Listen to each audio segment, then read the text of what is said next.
It's time for Security Now.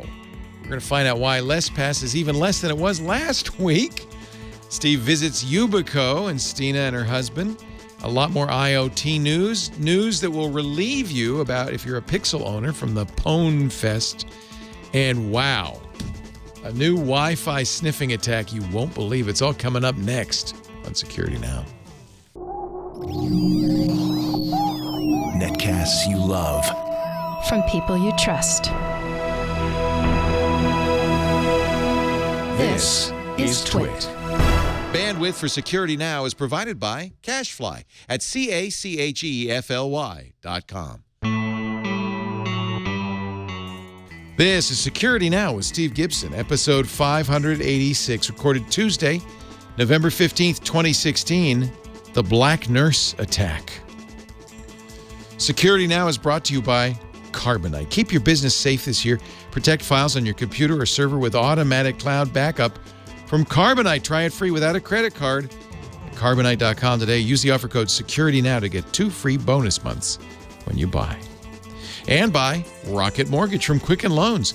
Rocket Mortgage brings the mortgage process into the 21st century with a fast, easy, and completely online process. Check out Rocket Mortgage today at QuickenLoans.com/SecurityNow. And by Drobo, a family of safe, expandable, and easy-to-use storage arrays. Drobos are designed to protect your important data forever. To learn more, visit drobostore.com and use the code TWIT100 to save $100 off select Drobos. It's time for Security Now, the show where we protect you and your loved ones online, the show most beloved by geeks worldwide. And I can't take any credit for it. It's all this guy right here over my left shoulder, Mr. Steve Gibson. Leo, you made it all happen, however. I turn on the lights. none of this would be going on without you. I sometimes remind people that, I was even sort of reluctant in the beginning. It's ended up being one of the most useful things I've ever done. Good. So I'm completely pleased by it. But so I think it works really well. Good. Well, I'm of the same opinion. This could have been a Q&A, but the industry has given us no opportunity to catch our breath and handle some listener questions. Although I haven't been saying, but I wanted to mention that if our listeners have noticed that the podcast has become like much richer with stuff recently, it's that I've been making a concerted effort to the day before go through my Twitter feed for all of the previous week, which, because I'm so busy, I often can't do interactively, but it allows me to sweep up all of the tidbits and findings that our listeners have sent through that channel. And there's a lot of repetition, which I have no problem with. People say, "Oh, Steve, I'm sure you already know about this, but," and I always, when I can, I will say, "Thank you for making sure I knew," because sometimes I don't. There's always somebody who's first.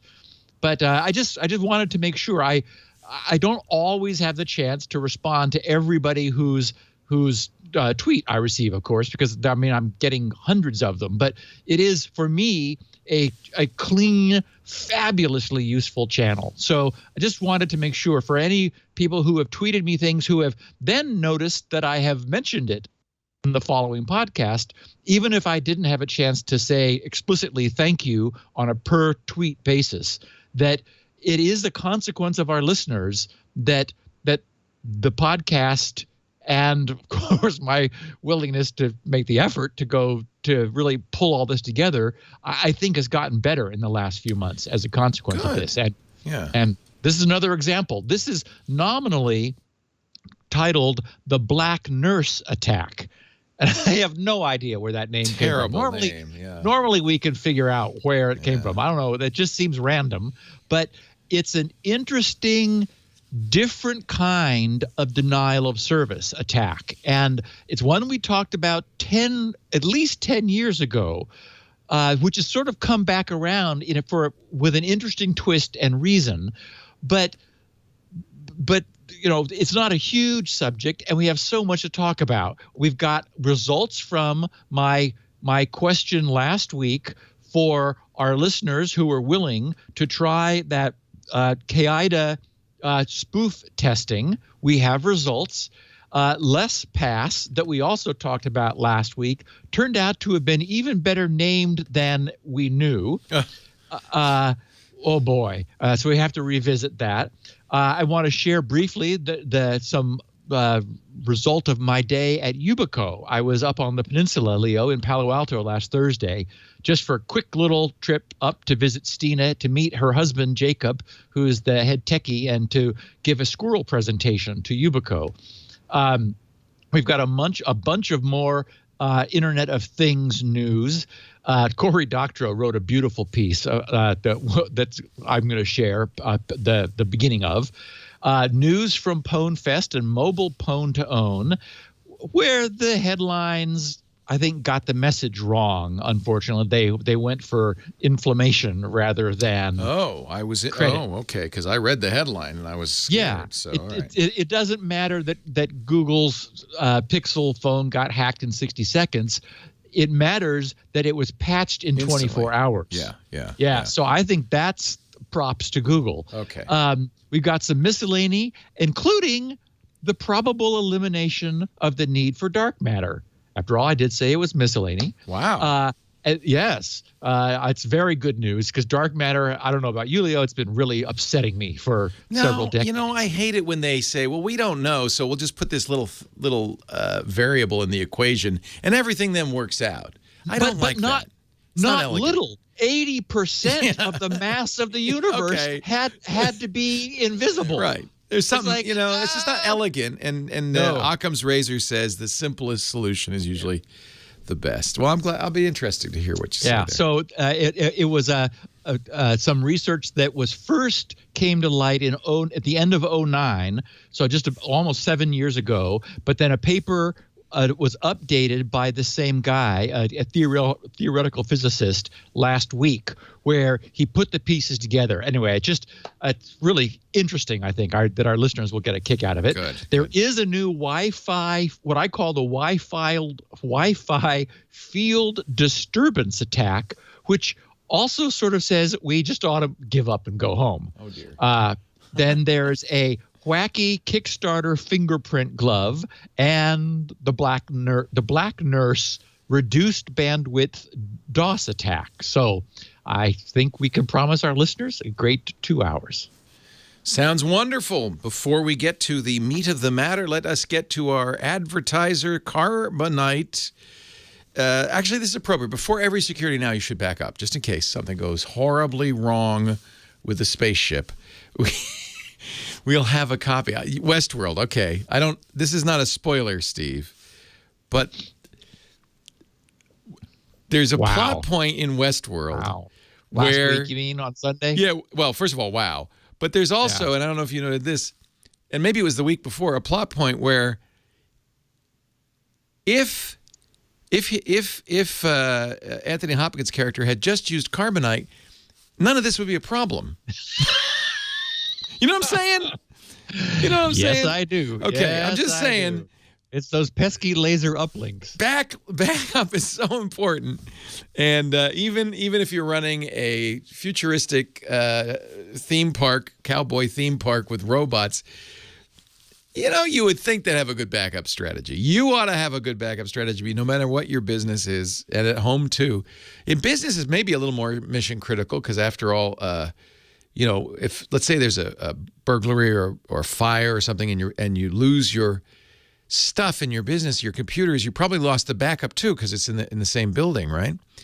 And now what have you lost? Well, you can replace the computers, the hard drive, the building, but can you replace your accounts receivable, customer list, supplier list, your tax documents? That's all in the system, and that's why a good backup is important. And you might say, well, I don't have to worry about that. It's never going to happen to me. What about ransomware? Think about that. How many businesses do we know? How many hospitals were brought to their knees because they didn't have a good backup and they got bit by ransomware? Carbonite is what you need. It's versioning backup. It's off-site.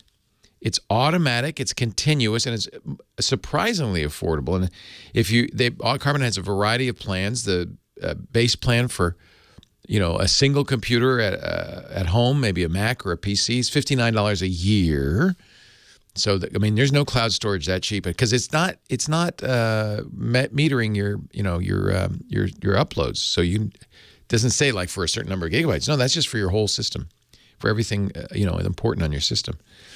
They have plans for business and they even include hardware, so you have kind of mixed on-site and off-site backup. It's really good. I want you to go to carbonite.com and take a look. And if you're concerned about ransomware, especially in a business, and you ought to be, go to the research section. They have a white paper on ransomware and how Carbonite or just a good backup can solve this problem.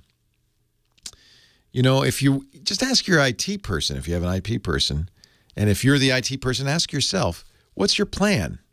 If an employee opens a spear phishing, an email, and suddenly all your data is encrypted, what's your plan for that? Ask your IT person.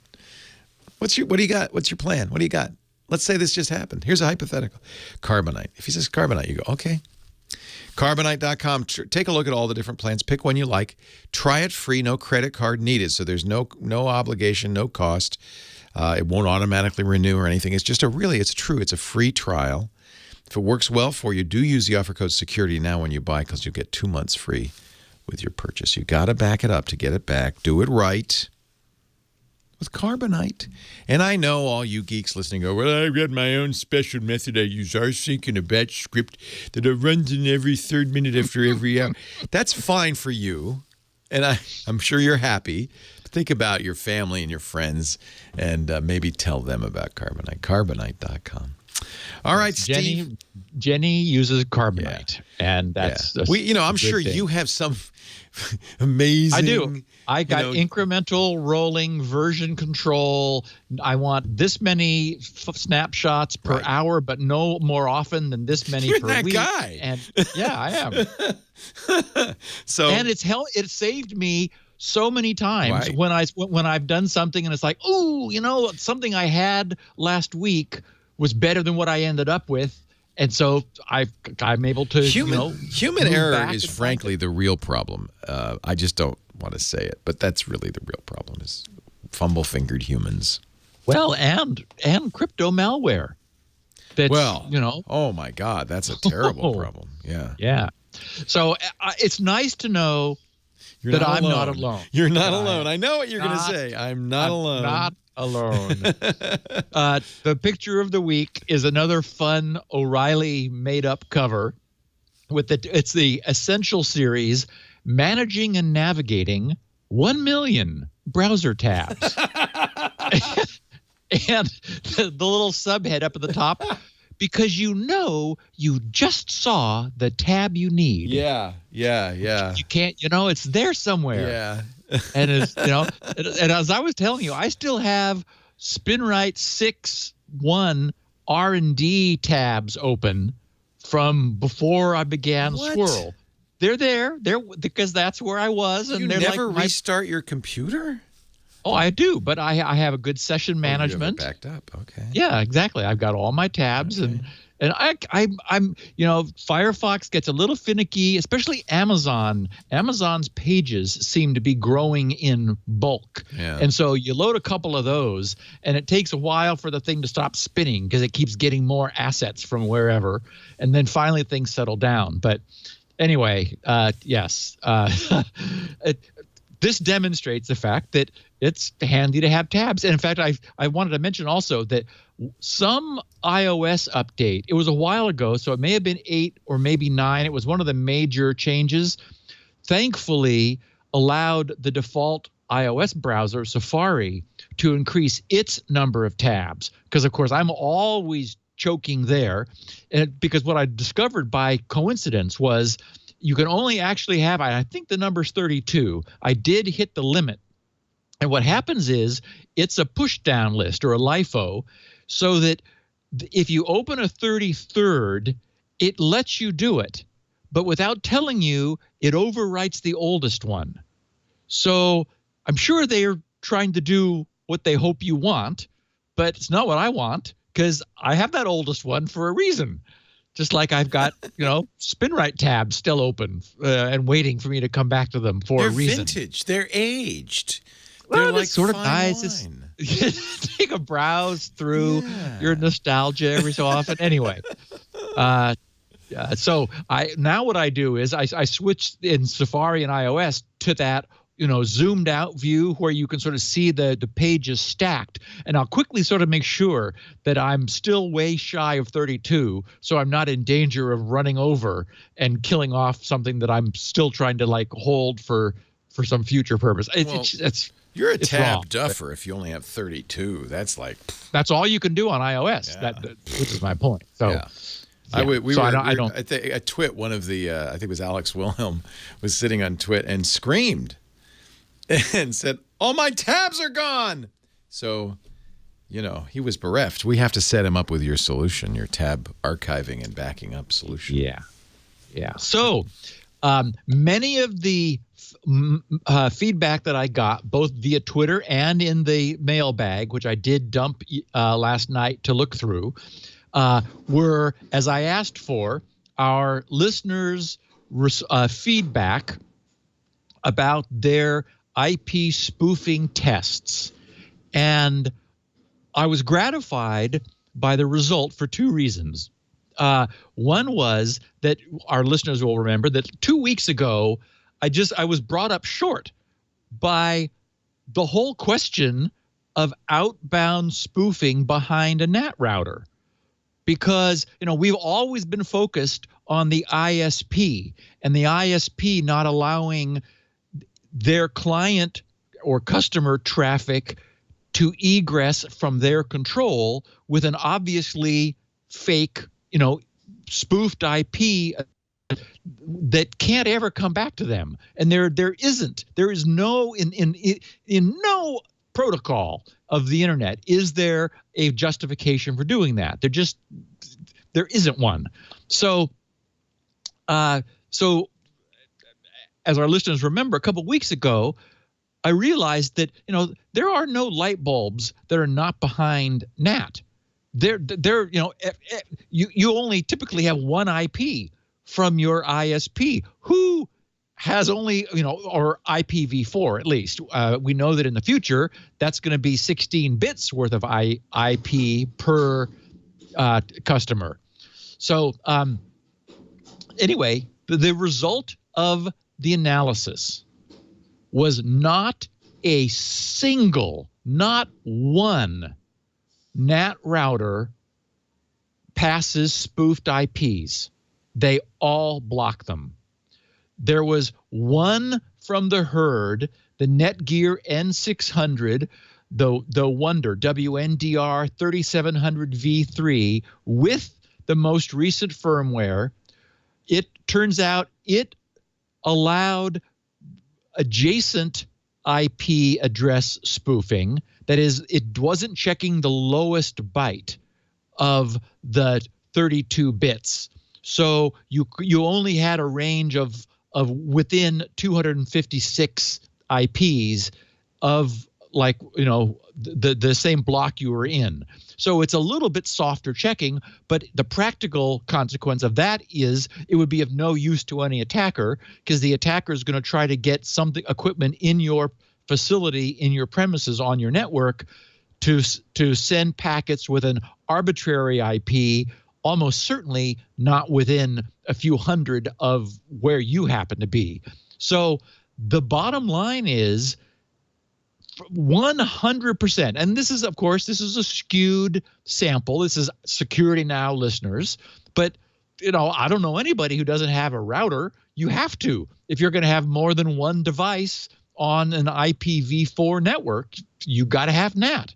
So 100% of the NAT routers reported drop any attempt at spoofing from getting out of the individual's local LAN, which is as it should be.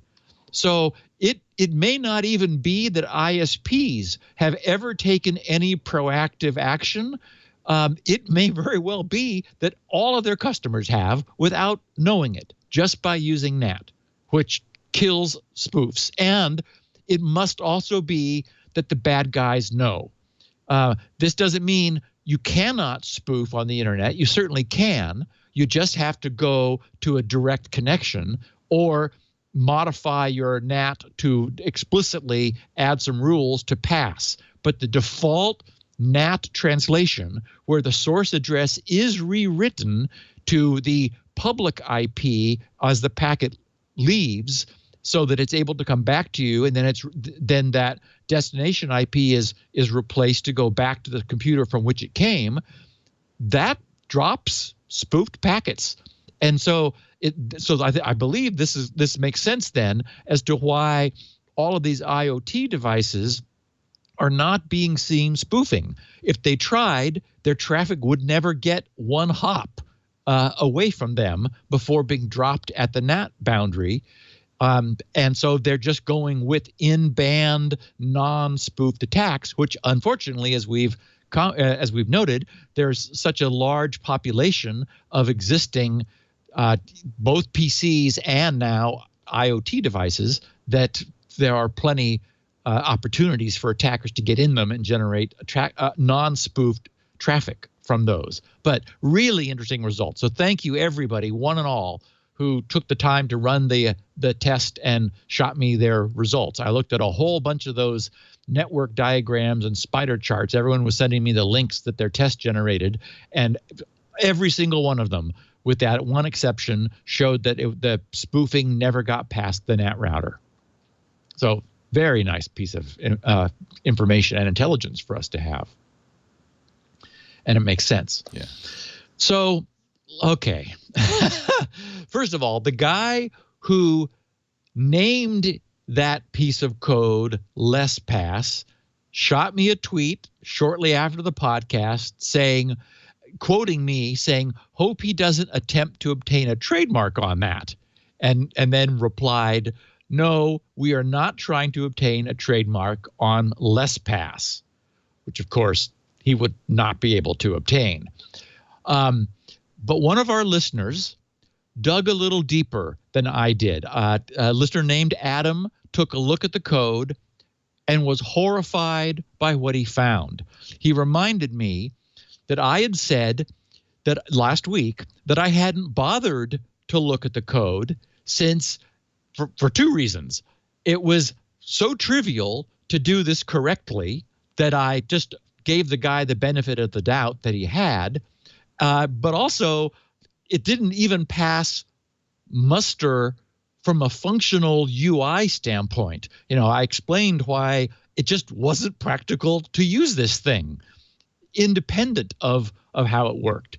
Well, Adam took a look at the source and, as I said, was horrified. So here's how the problem should be solved. I didn't articulate it last week because we've talked about this before. You take all of those inputs, the three fields, the domain name, the username, and your master password, and you just hash them together through some algorithm. And again, let's assume that there would be a strong hash, like an SHA-256. That's going to convert that ordered set of three strings into a high entropy, a maximum entropy binary blob, 256 bits. And if you needed more, you could iterate the hash and get some more. So, I mean, it's possible to do that. So the idea being you're mapping that deterministic input into a bunch of binary. Okay, then what you do is, looking at the various checkboxes, you determine the size of the alphabet. That is, is lowercase on? That's good for 26. Is uppercase alpha on? That's good for another 26. The digits 0 through 9, there's 10 more. Special characters. I have 33. Adam mentioned, I think the guy was using 26. I don't know why, but whatever. So you sum that up, and that's the size of your alphabet, meaning the set of characters that could appear in every position of that password. So what do? you perform a long division. You take whatever that number is, say that it's 64. Well, that's kind of cheating because it's easy to divide. But, whatever it is, you perform a long division by that number of the 256 bits. That will result in a result of the division and a remainder. The remainder will be between 0 and n minus 1. That is where n is the modulus, or the size of the alphabet. So that remainder picks in an ordered fashion one character from that character set. And so that's your first character. Then you repeat. You simply divide that not quite any longer 256-bit number, because it's been reduced in length by the division. It's literally had that, log 2 whatever number of bits. It's, some fractional number of bits removed from it, essentially. So you divide it again, and you get another remainder in the same range, map it across your character set. That's your second character, and so on. And you keep doing that, consuming entropy from the output of the hash until you've satisfied the number of characters that the password should have.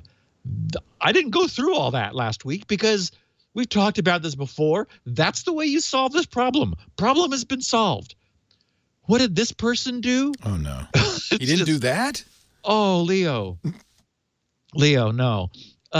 He does. All you have to do is look it up, right? I mean, it's yes. Yeah. Okay. It's the way you solve the problem. Get this. He divides lowercase and uppercase into vowels and consonants, and I have no idea why. Then the first character. It's not English here. Who cares? The first character is a consonant, a lowercase. Oh. The second character is a lowercase vowel. He's trying to make it pronounceable, maybe? Well, the third character is an uppercase alpha. The fourth character, is an uppercase consonant. The fourth character is an uppercase vowel. The fifth character is a digit. The sixth character is a special character. And then he repeats. Oh, that's terrible. Oh, it's awful. It's unbelievable. It's like, what?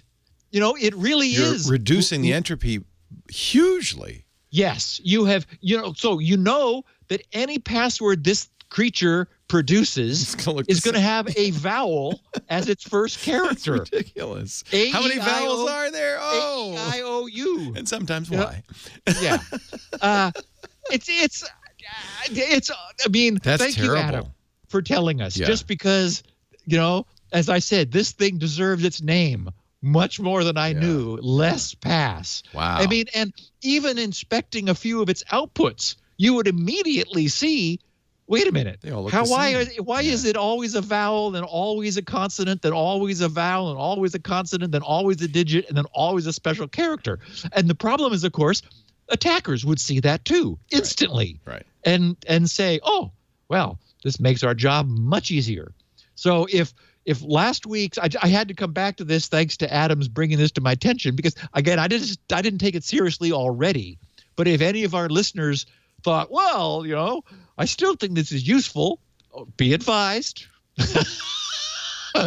You'd better choose 45 character passwords in order to get sufficient entropy. And even then, I should say that Lord knows what algorithm he chose to choose vowels.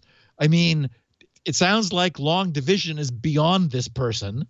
So he may have just, I can't even guess. I didn't look at it. I don't want to know how he chose the vowel. Did he keep taking bits from the hash until he found a pair that fit within 0 to 5? I don't even know. But boy, this is, and our lesson here, our takeaway is that this should sort of be a cautionary warning for us.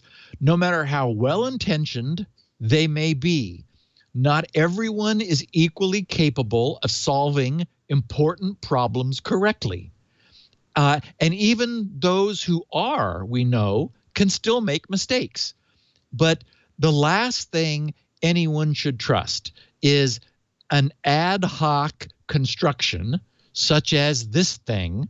And of course, Telegram, the encryption, unquote, I put it in quotes in my notes here, was the same. They just made up some wacky doodle encryption scheme and said, whoa, yeah, it really scrambles the bits up. Looks scrambled to me. Yeah. Hey, this raises a question because there is a setting on LessPass, and I bet many password managers, to make a password pronounceable. And I'm sure that that's what this was all about, was make it pronounceable. That was my first thought, too. What was consonant, vowel, consonant, vowel. You'd have some chance of, like, remembering Kaka 959. And maybe he thought he was being cute or clever, but unfortunately he was destroying the security. It sounds like so. Then make it pronounceable is probably not a good choice in LessPass. Correct. Yeah. Correct. And in fact, later we talk about the breach of Adult Friend Finder. And boy, there's some passwords you do not want to pronounce. 99% of the passwords there were because they were using SHA-1 at best. Yes, or in the clear. Yes, Jeez Louise. and NSFW.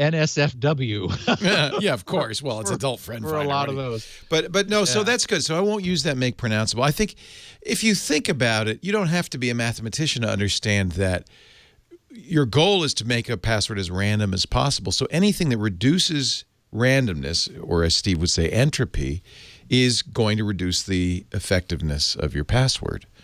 And so it's going to increase its brute force ability. Yeah. Right. Yeah. But to me, the idea of that option for LessPass seems odd and antithetical to it because it's there so that you don't have to remember your passwords. Right. So well, maybe not just remember, also say it to somebody. Right. Yeah. But, I agree. It shouldn't be in there. And I won't, and I never did use it, but partly because it isn't that pronounceable. It's kind of like what this guy would generate. Yeah. No, it's like, and I'm completely converted. I've given up all hope of knowing any of my passwords. Right. It's like saying make password memorable. No, don't do that. That's not what you want. Exactly. Exactly. So a couple of months ago, Stina came down for her typically annual trek to Southern California. She was on her way to someone in San Diego and stopped by. We had coffee for a couple hours in the morning. And I told her that Spinrite was effectively finished, that I needed to work on the installer. Squirrel. Sorry. You just gave everybody a heart attack. Yeah, Squirrel. Squirrel. Same first consonant, but different goal. Anyway, so I committed to coming up and showing them. She's a great evangelist, but she's not the crypto techie. Her engineer husband, Jacob, is, and they have a staff of crypto techies. And I didn't want anything from them except for them to know what it was. That is just to sort of plant the knowledge, because, she is a completely involved in identity on the internet and has, forming relationships with Google and many other major corporations. And I needed to explain it to the techie guys and her so that they knew what it was, because the fact is it has really evolved over the last few years. I mean, people are anxious for it, but I'm a get it done correctly once so that it can live for a long time approach rather than patch. And in fact, in assembling a 38 slide presentation, which is a full feature walkthrough of Squirrel, which now exists, and which I will share probably next week, because I got some great feedback from the Squirrel News Group. I gave them the presentation to look at before I headed up to see Yubico, and they brought up some points for some things I could add some clarity to that were great. So I'm going to do that, and then we will have a set in stone full feature walkthrough. Bottom line is they were really impressed, because one of the things that Squirrel has that nothing else has, even Fido and U2F, is what we call identity lifecycle management, meaning built into the system is what happens if I lose my key? What happens if the government gets my phone and I no longer trust my online identity? Squirrel provides mechanisms to take it back from an attacker, from Big Brother, and so forth. So anyway, it was a great day that we spent about 4.5 hours going through the whole thing, answered every question they had. I gave them some things to think about, because there are some little bits of inspiration and I think true invention in a couple areas. One that I've mentioned before, called the identity lock, which is a unique, as far as I know, a unique instance where what you carry with you in the Squirrel client is able to create new assertions but not prove them, which means that creates another level of authentication, which we use for emergency recovery operations.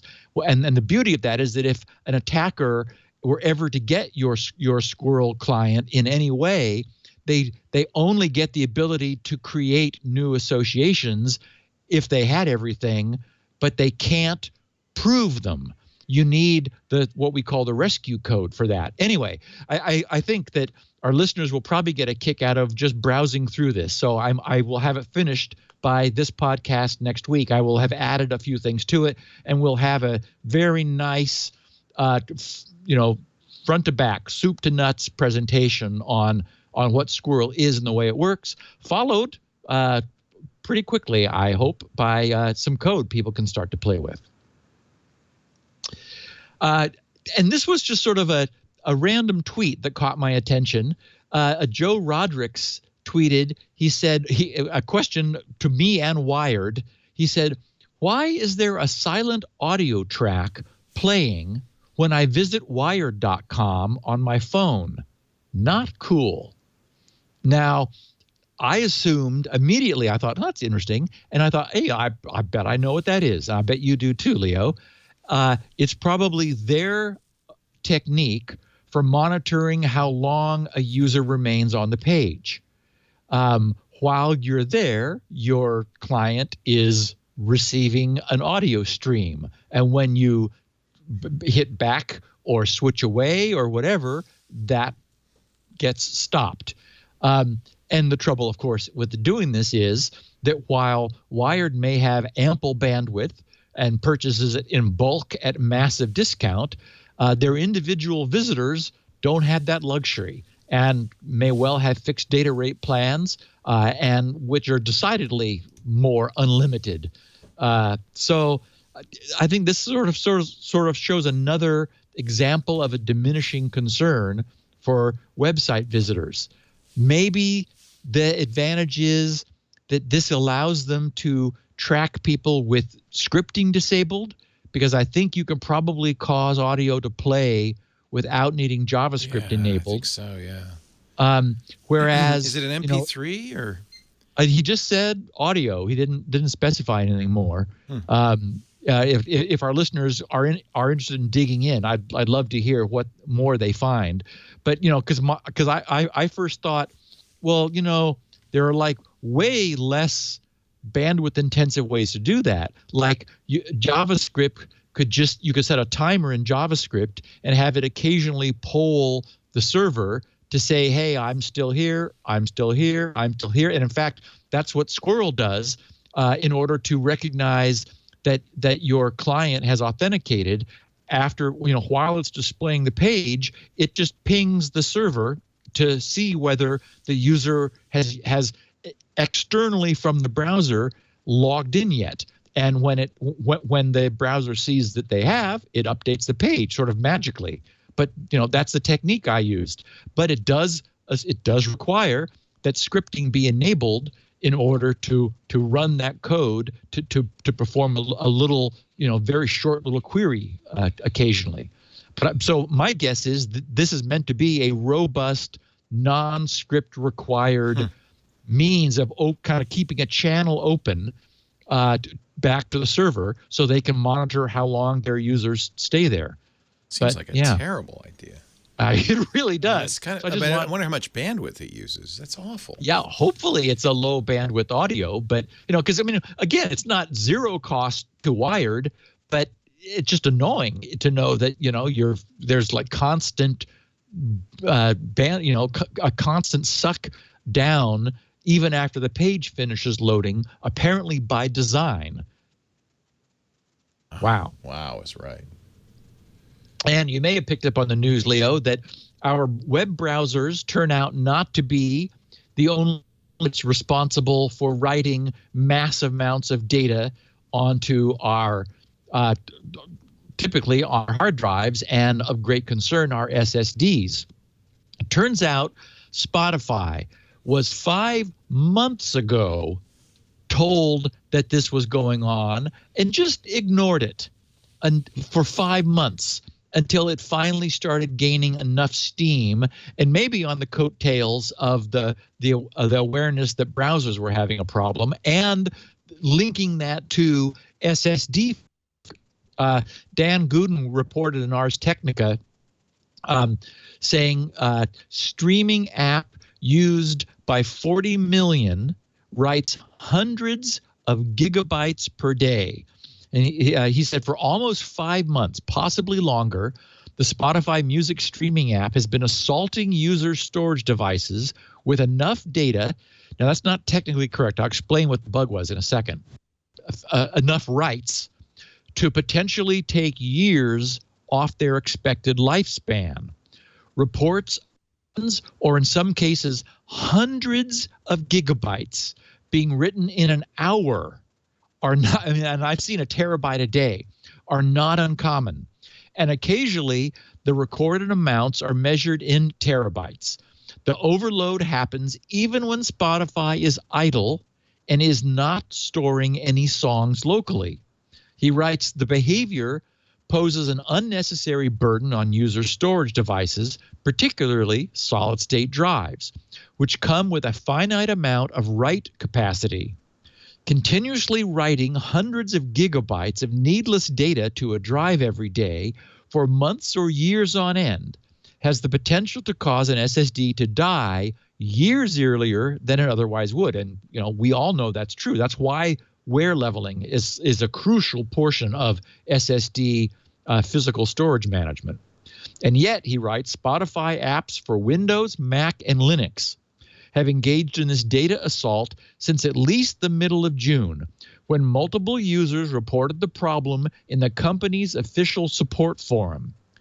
3 Rs reporters who ran Spotify on Macs and PCs had no trouble reproducing this effect, which had been reported not only on the Spotify forum, but also on Reddit, Hacker News, and elsewhere.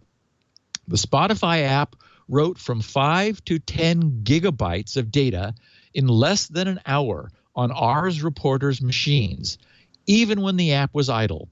Leaving Spotify running for periods longer than a day resulted in amounts as high as 700 gigabytes. When the story in Rs was first reported, Dan wrote that Spotify had not responded to them by filing deadline.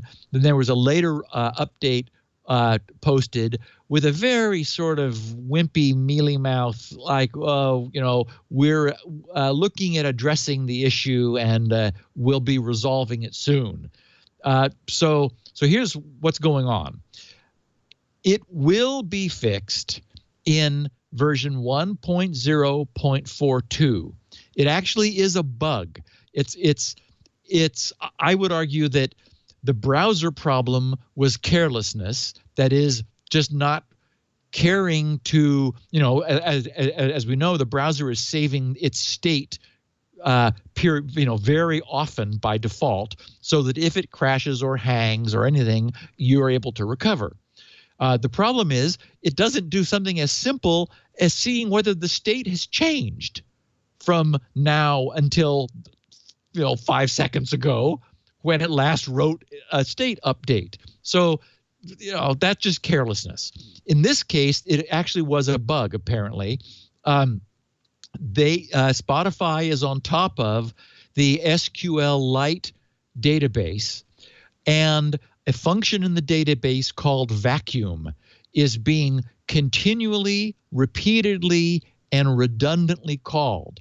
Vacuum, the vacuum command in SQLite rebuilds the entire database, repacking it into a minimum amount of space.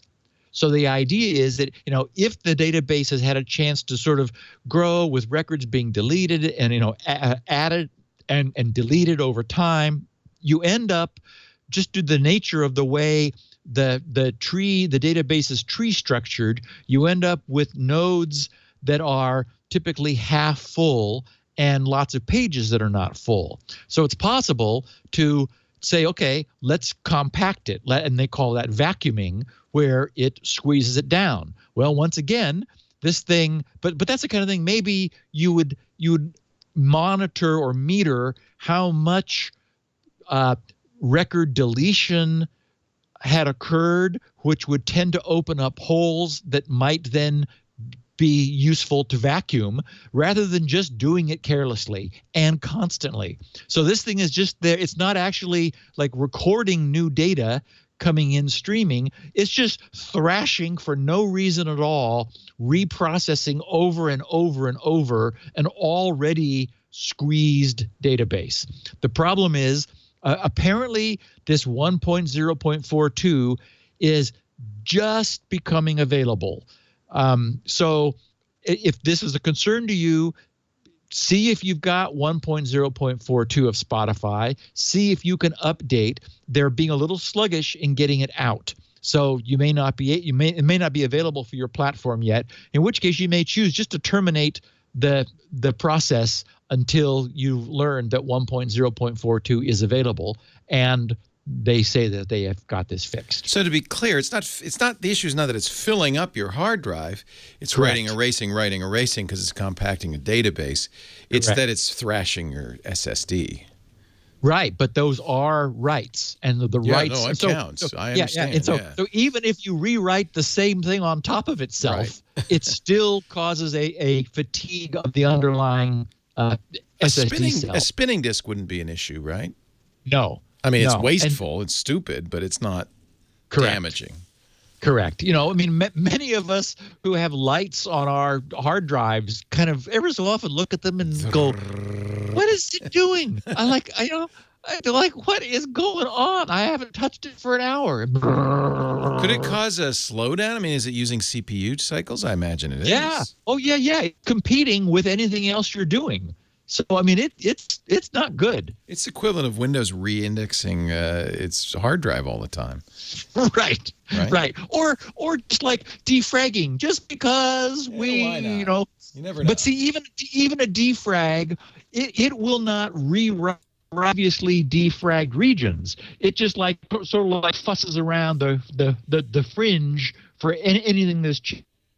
This thing presumably is just complete. Well, based on the amount of data it's writing, we know that it must just be completely revamping your database. And it would also make sense that those with larger Spotify databases are suffering a much larger vacuum consequence, because there's just a much larger database to go rummage around through and re-squeeze. Steve, we're having a little bandwidth issue with you. I was wondering if you would mind if we took a break here before the Cory Doctorow story. I don't know if you have something going on in the background there. It's really degraded at this point. Frame rate's gone down to 1 per 3 seconds or something. And wow. Yeah, nothing here. I'm as stable as always. Well, mentally. You're or so you don't see a less bandwidth. You don't see a bandwidth hit at all, huh? Network-wise, no, I've not been doing anything. That's so weird because, of course, we get. It'll recover. Yeah. Well, I think what we're going to do is hang up and call you back. Sometimes that helps kick Skype in the butt. Meanwhile, we'll be back with more Security Now in a moment. But first, a word from Rocket Mortgage for you data-obsessed, speed-obsessed geeks out there. There's a better way to get a loan to buy a home or refi, a way that lets you do it all online, no trips to a loan office, no rooting through boxes of paperwork. Rocket Mortgage. It's the easiest way to apply for a mortgage. And because it comes from Quicken Loans, it's a great mortgage product. QuickenLoans.com/security now if you want to find out more. Rocket Mortgage brings the mortgage approval process into the 21st century. No more paperwork at all. In fact, you can share your bank statements and pay stubs at the touch of a button. You'll be amazed about how fast and easy the process is. And then, even maybe more amazing, you get approved in minutes for a mortgage solution that's tailored to your financial situation. Computers, is there anything they can't do? Rocket Mortgage. Better yet, you can do it all on your phone if you want. Now, that is the future. A quick online process you can manage from the convenience of your couch. If you're looking to refinance your mortgage or to buy a new home, check out Rocket Mortgage today. QuickenLoans.com/security now. That's QuickenLoans.com/security now. Rocket Mortgage is an equal housing lender licensed in all 50 states, NMLS ConsumerAccess.org, number 3030. And, of course, we really appreciate Rocket Mortgage from Quicken Loans for supporting Steve and Security Now. So we have called Steve back, and the signal's not great, but I think it's usable. So let's continue on. Okay. Yeah, and you sound okay in this direction. So, but I see that what you're sending back to me is a little blurry looking. So. Yeah. I don't know what's going on.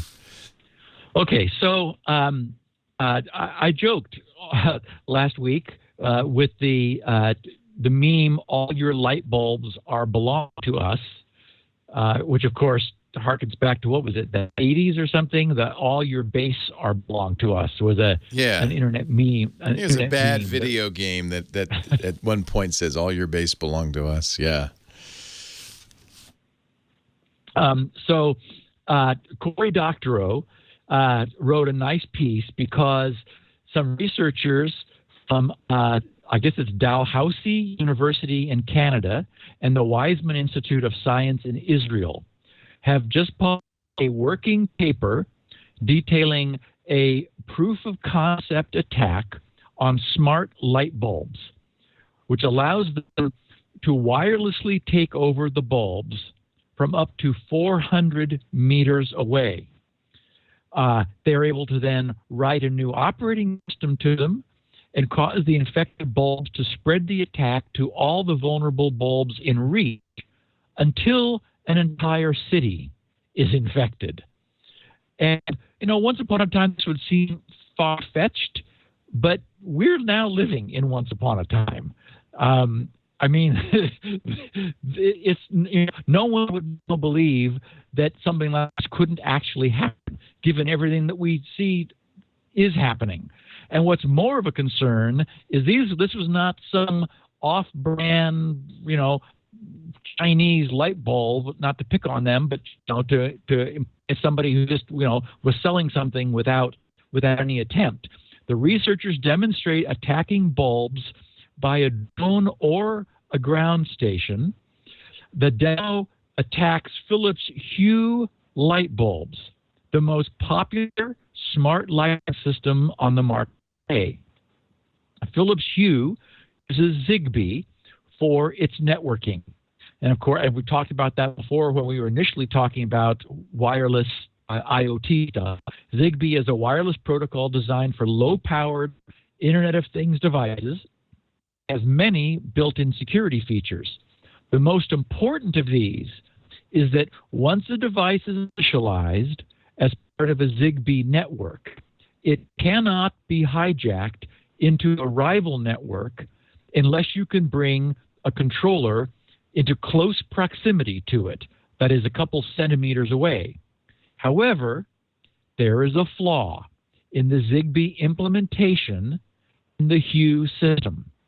And the researchers showed that they could hijack bulbs, which, again, you're not supposed to be able to connect to at any distance greater than a couple of centimeters.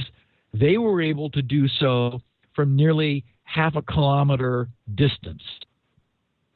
And this is possible, as we discussed when we were discussing the Zigbee protocol, because Zigbee does not encrypt all traffic between devices.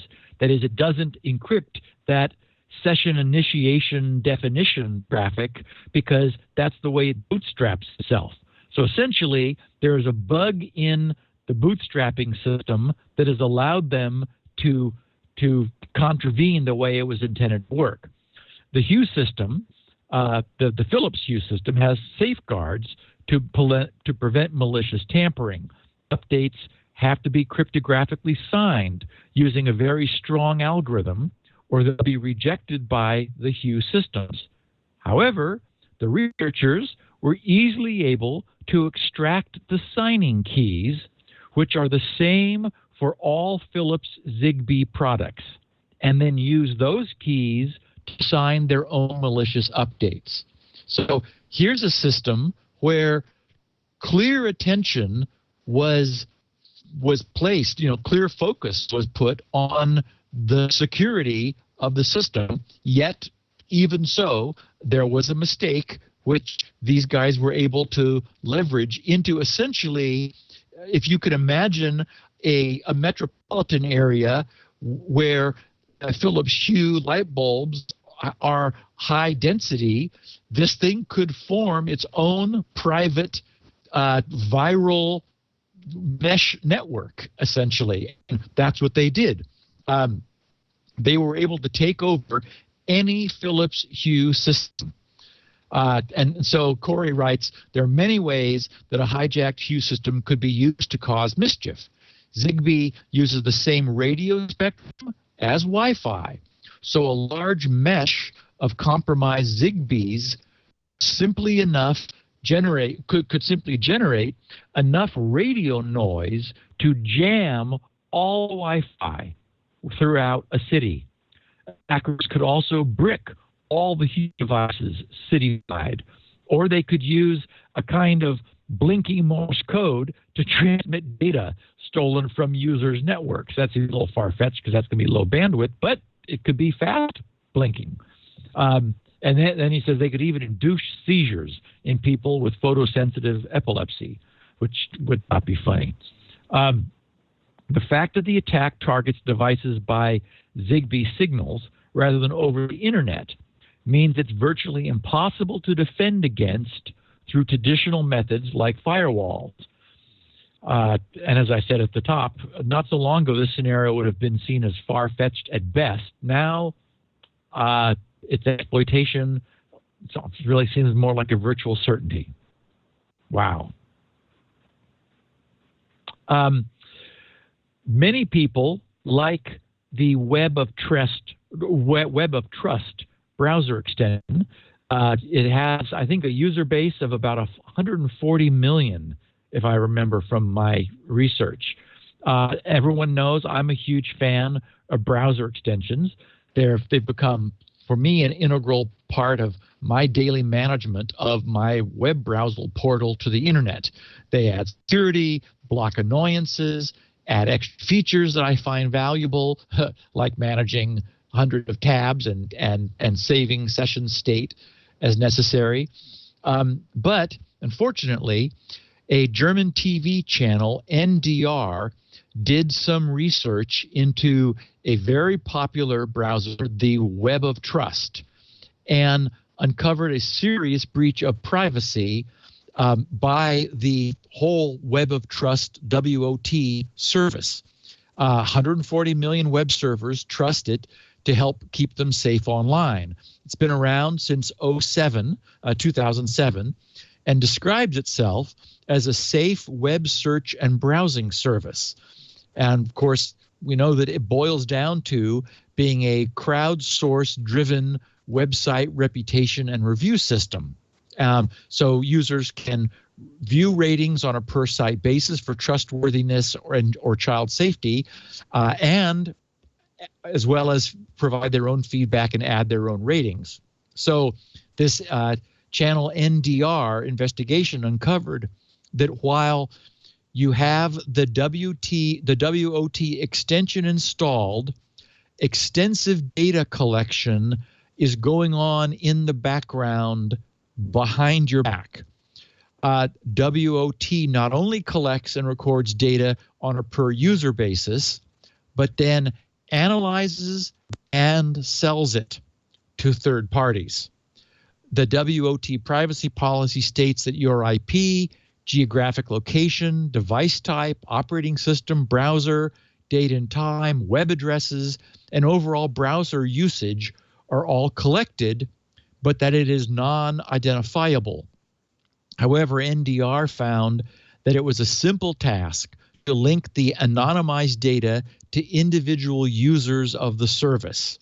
And just by looking at a small sample size of around 50 users, they were able to retrieve data on known users by account name and their email address, travel plans, illnesses, sexual preference, drug consumption, confidential company information, ongoing police investigations, and their browser surfing activity, including all sites visited. Mozilla has immediately removed the Web of Trust extension from their Firefox add-on page due to the violation of their guidelines by this extension.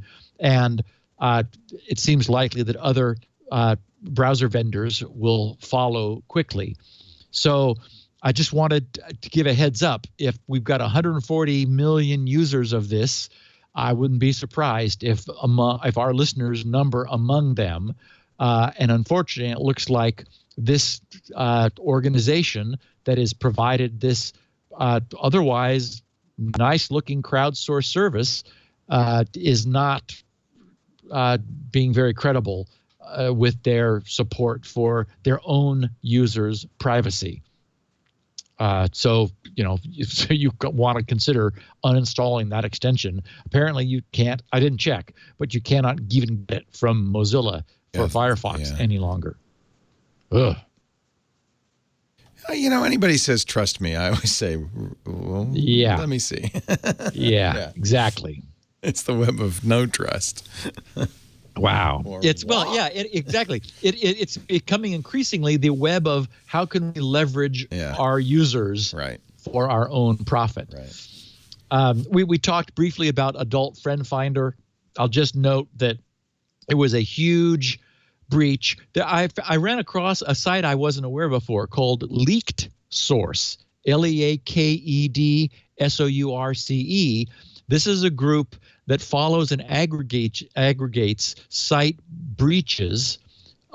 They, as they are wont to do, they sensationalized this breach, saying that the sexual secrets for hundreds of millions were exposed in the largest hack of 2016. And in fact, across their properties, they have adultfriendfinder.com, cams.com, which I guess is an adult webcam sharing something, penthouse.com, stripshow.com, icams.com. Across all of that, and that's managed by a single organization, more than 400 million accounts representing 20 years of customer data were including deleted accounts. Yes, exactly. It turns out when you go to delete your account, what they do is they rename your email address by putting an additional @deletedone.com at the end. So, but otherwise it's still there. So what that does is that sort of satisfies you because you go, I want to delete my account, and they go, okay, you're deleted. Then just to make sure, you try to log in again. But they changed your email, which is the way you identify yourself. So it's like, oh, good. I guess that worked. I'm deleted. No, you simply can't log in as the email address you used to have. Nothing got deleted.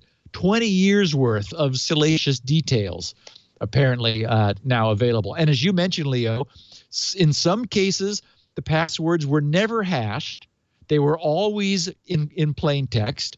And where they were, it was a simple SHA-1, which modern GPU brute force password crackers just cut through like butter now. So I have a link in the show notes for anyone who's interested, but they itemized the various percentages of passwords that had been reverse engineered, and the upshot was across all the properties, 99% of all available passwords are now visible as plain text.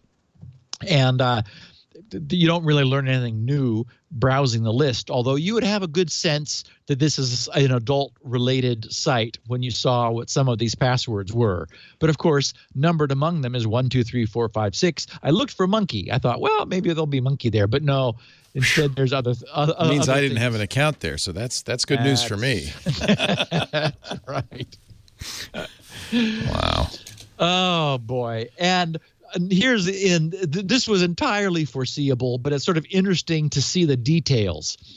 We know about the Mirai botnet, which was credited, if you can use that term, with bringing down a surprisingly large swath of the internet a few weeks ago by its massive attack. Was it 600 gigabytes, I think, or gigabits per second? I think I remember as the number I saw, generated by this 1-point-something million individual internet connected things.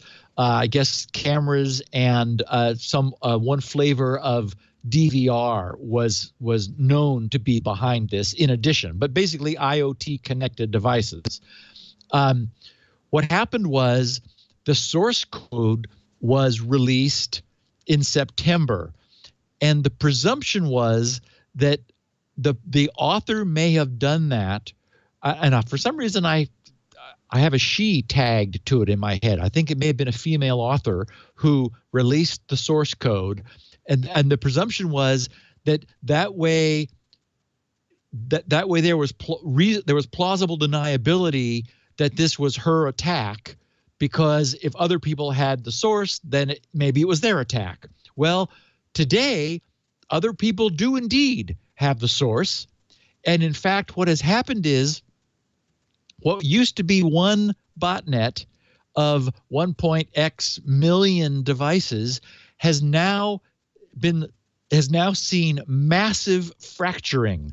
It is now 52 significantly smaller botnets in a turf war for a relatively limited number of devices that this particular now available in source form botnet software is able to commandeer.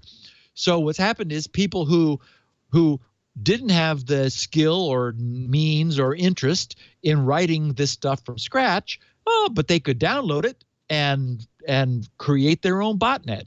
And so what's happened is we're seeing more smaller attacks from more smaller botnets, all reusing this same pool of known how to infect them at a distance devices. And remember that the Mirai software only lives in RAM. So we know from a couple of weeks ago that simply restarting your device, unscrewing your light bulb or unplugging your webcam and then plugging it back in again, that'll flush it. That doesn't solve the problem, though. What it does is it creates a new receptacle waiting to be scanned for and found by the existing bots looking for new brethren, and then they'll jump in there and it'll take up residence.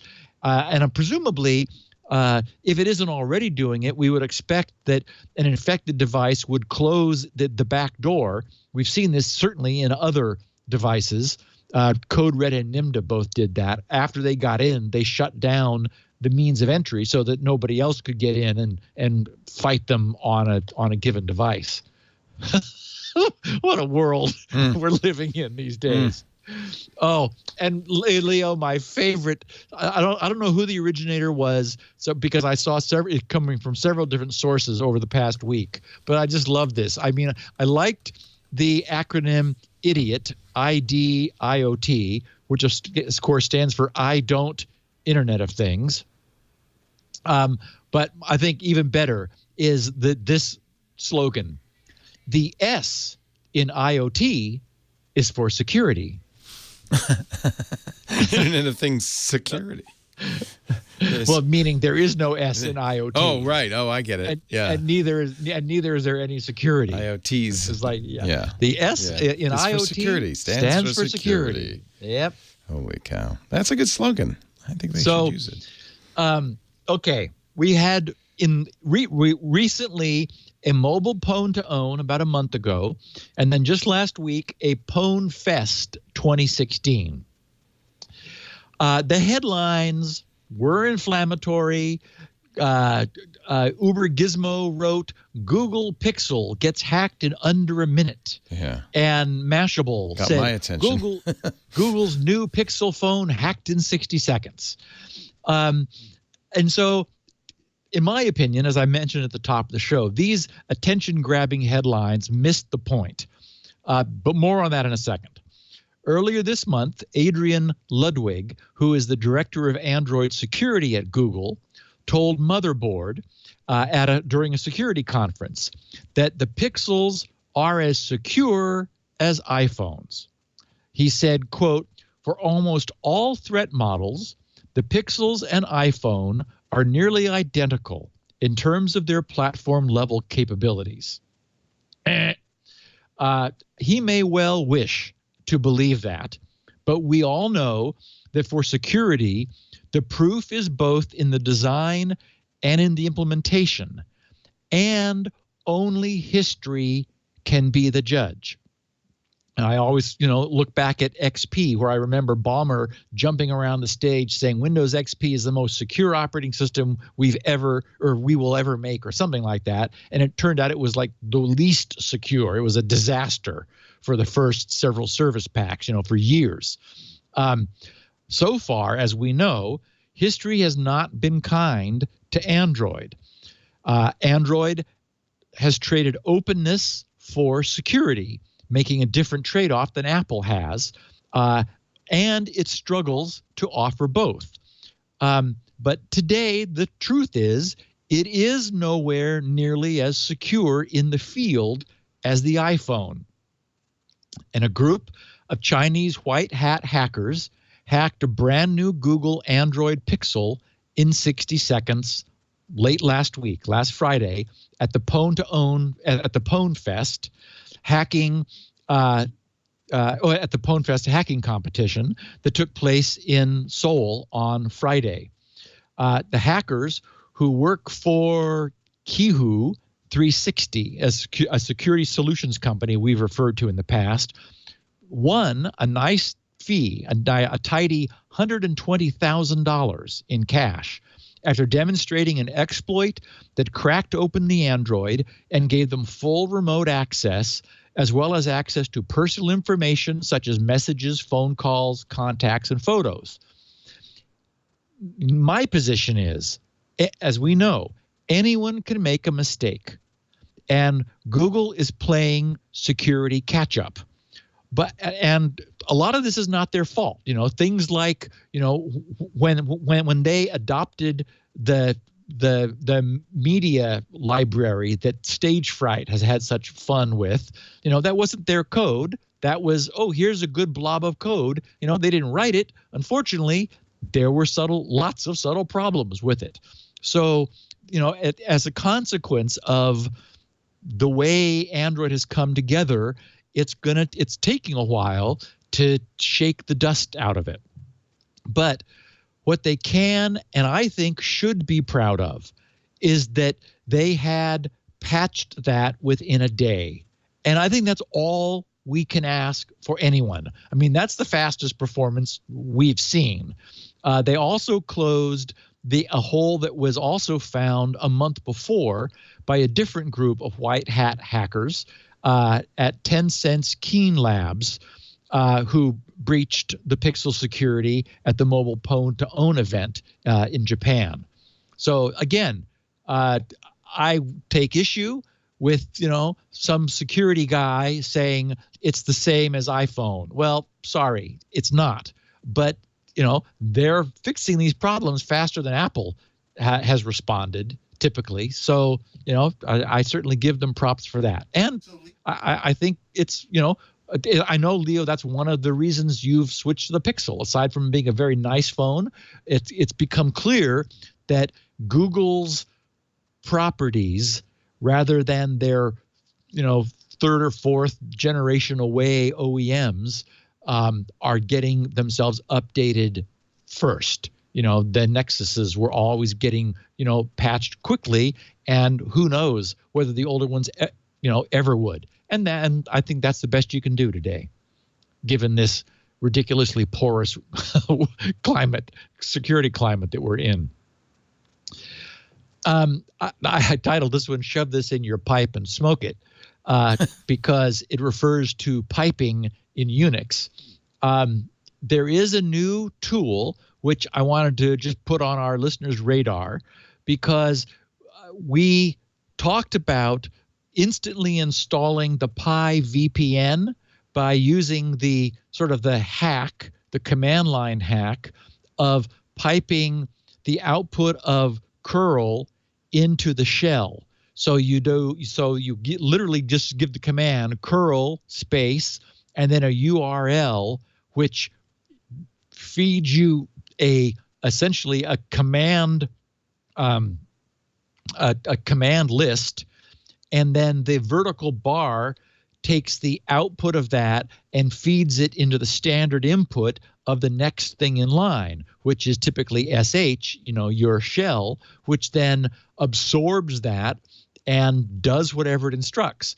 Well, this raised a lot of people's, we could say, Gibsonian responses, because what you're doing essentially is you're allowing a remote script to issue any commands it chooses to your shell, and it could do anything. Well, it's certainly a convenience versus a security trade-off. What was created, and it's on GitHub, is a new intermediate command called tap, because it literally is a tap on the pipe. So you do the curl and the URL, vertical bar tap, vertical bar, and then SH.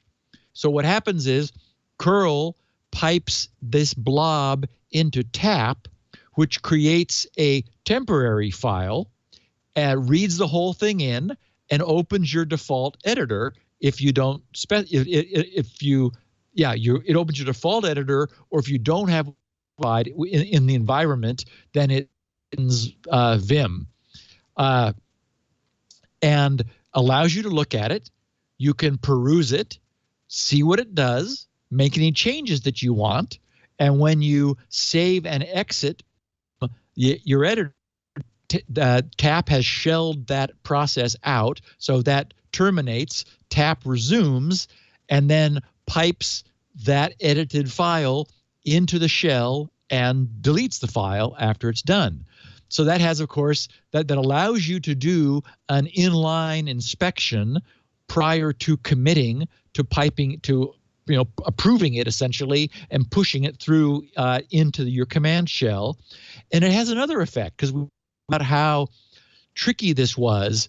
There were instances where because curl would be feeding directly into the shell, the delay of the shell accepting the curl output could be felt at the server end, which would allow a clever server to know whether you were probably piping straight through or whether you were piping into the shell. That is, were you dumping to a file for manual inspection or putting it through the shell? Because the shell would introduce some delay that a direct write to the file wouldn't. So it had been noted that if it saw that it was going straight through, it would give you a benign, clean, non-malicious script. And if it sensed that you were probably directly into the shell, it could change what it sent you on the fly and give you something evil. So TAP, because it writes it in one blob to a file, it would fool any timing sensitive server side software into believing that it is going directly into the that is being written right to a file, so that you would get the benign version and it wouldn't even try to give you the attack version. So just a cool little widget to add to your command line. It's on GitHub. It's called curl-tap-sh. Yeah, a lot of there's a package manager on Arch, for instance, a number of package managers on Arch that go to the Arch user repository, which is a little more risky because anybody can put anything up on there. And the install is run by a script. And most of the installers that support this user repository will load the install script in an editor, or at least give you the option to load the install script in the editor before anything is executed so you can review it. And nice. Yeah, so this is kind of a known way of doing things, and I think that's absolutely a great idea. Of course, you could do it manually, just download instead of curling piping to SH, just curl it, edit it, then pipe it, then open it in SH. Unix users, however, take as a badge of pride how lazy they are. And so they say, just gonna, a lot of stuff on Macs too. You'll see a lot, like Homebrew is a good example, which is easy to install on the Mac if you just copy and paste the curl pipe to SH command line. It's trivial. Yep. And I think probably a lot of people would say, well, I could read the script, but it wouldn't tell me anything. So OpenSSL has been updated and patched again. This one only affected the version 1.1.0. So I just wanted to put it on people's radar. There is now a 1.1.0C, which fixes 3 problems of high, medium, and low severity, respectively. The most critical, and that was they call it a DOS, and it's unfortunately we don't have less ambiguous abbreviations, because technically it's a denial of service if you crash OpenSSL.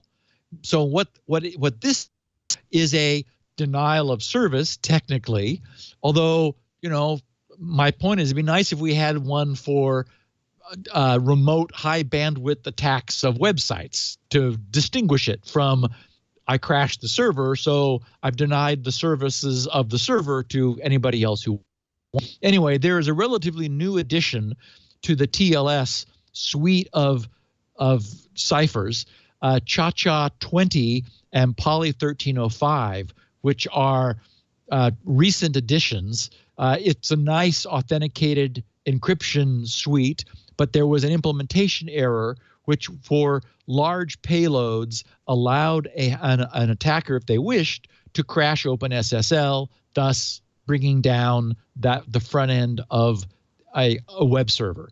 So if you are using 1.1.0, know that late last week an update was made available, so you may want to get it. But if you're on any of the earlier tracks of OpenSSL, it don't have that latest suite, and so they don't have the bug.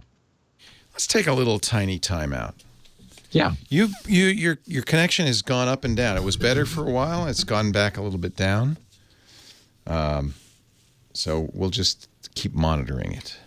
Perfect. I don't think we'll call you back, though. I think it's getting better, so that's a good thing. And I know you would like to have a little Joe Little cup Thank of you. Joe. Catch my breath. Breathe.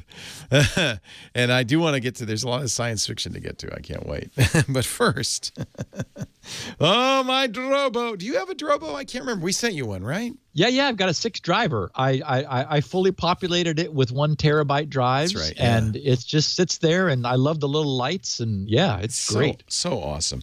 And I gave it my the little extra card on the underbelly. The M.2 flash drive. To cache the metadata. Yeah, and it really helps with small writes. Drobo is really a cool solution. It was created when its founder lost his hard drive, right? Probably that's why you created Spinrite at one point, you know? It's to scratch your own itch. He thought his RAID array, he had it on RAID, right? He thought, oh, no problem, I got a RAID array, but the backup drive failed. And so he said, well, I got to make a better RAID. Maybe we can go beyond RAID. And actually, that's what they called it. Steve's done a little piece on it, on how it works, a couple of episodes ago, if you want to read up on it. Drobo is designed to protect your important data forever.